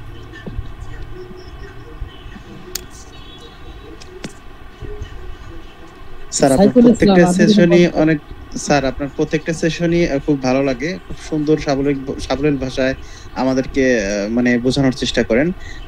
তবে আজকের ক্লাসটা আরো অনেক ভালো হয়েছে। আশা করি স্যার আপনি আমাদের সামনে আরো ভালো ভালো মানে তথ্যবহুল আলোচনা করবেন, যেটা আমাদের সামনে। হ্যাঁ আমার হচ্ছে যে বিষয়টা আমি কিন্তু শুরুর দিকে বলছিলাম যে আপনারা জাস্ট আমাদের সাথে ধৈর্য সহকারে শেষ পর্যন্ত দেখবেন যে 16টা শেষ হয়। মোটামুটি আপনাদেরকে মানে 100% সম্ভব হবে না, কিন্তু আমরা মোটামুটি আপনাদের যে কমন যে প্রবলেম গুলো সেগুলোর একটু সমাধান দিতে পারবো, যেগুলো আপনারা একদিনের ট্রেনিং এ সম্ভব হবে না। একদিন 2 দিন ট্রেনিং, 1 সপ্তাহ ট্রেনিং এগুলো সম্ভব হবে না, কারণ একদিন 2 দিনের ট্রেনিং এ আসলে আমি যেভাবে জিনিসগুলো দেখালাম, আপনি যারা করছেন বা 2-1 বিভিন্ন জায়গায় করার চিন্তা ভাবনা করতেছেন, আপনারা গিয়ে দেখবেন যে আসলে কিছুই না। আমরা যেভাবে জিনিসগুলো খোলামেলা আলোচনা করি, ওইখানে শুধু তারা তাদের বিজনেসটাকে প্রমোট করে, অন্য কোনো কিছু তারা আপনাকে বলবে না। তারা কোনোদিন আপনাকে বলবে না আপনি জমি শোধন করেন, ঠিক আছে। তারা কখনো আপনাকে বলবে না যে আপনার হলো পিজিআরটা এভাবে দিতে হয়। তারা কখনো আপনাকে বলবে না যে ছত্রাকনাশক 7 দিন পর পর দিলে যথেষ্ট। তারা বলবে পিজিআর আপনি দিতেই থাকেন, আপনি 1 দিন পর পর ছত্রাকনাশক দেন। শুধুমাত্র তারা তাদের বিজনেসটাকে প্রমোট করতে চায়, কিন্তু আমরা কিন্তু এখানে কখনোই বিজনেসটাকে প্রমোট করি না। আমরা চাই আপনারা তরুণ কৃষক কৃষি উদ্যোক্তা আমাদের সাথে আসছেন, দীর্ঘদিন ধরে আমরা সুনামের সাথে ট্রেনিং করতেছি।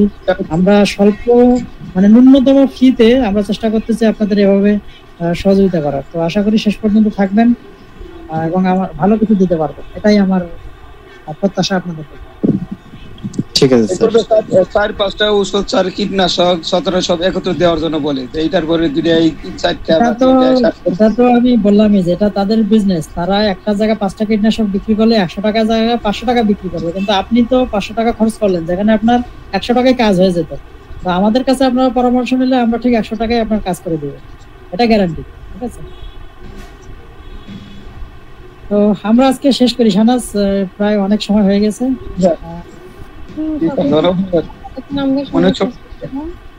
আজকের সেশন এই পর্যন্তই, কালকের সেশনে আশা করি সবাই জয়েন করবেন।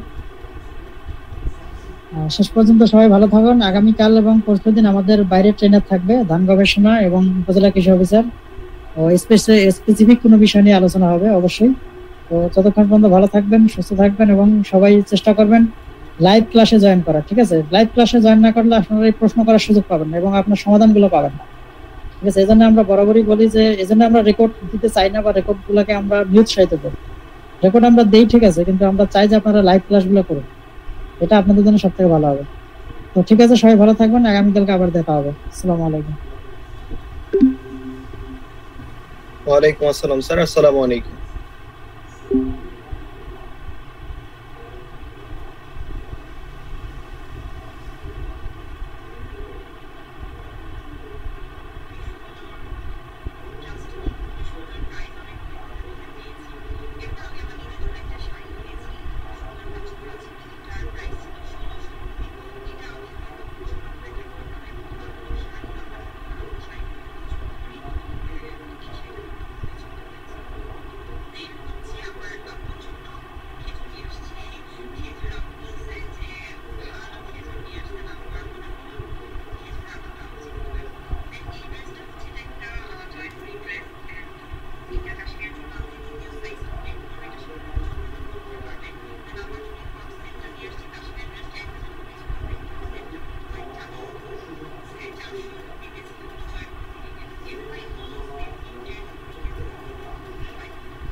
কিরে শুভ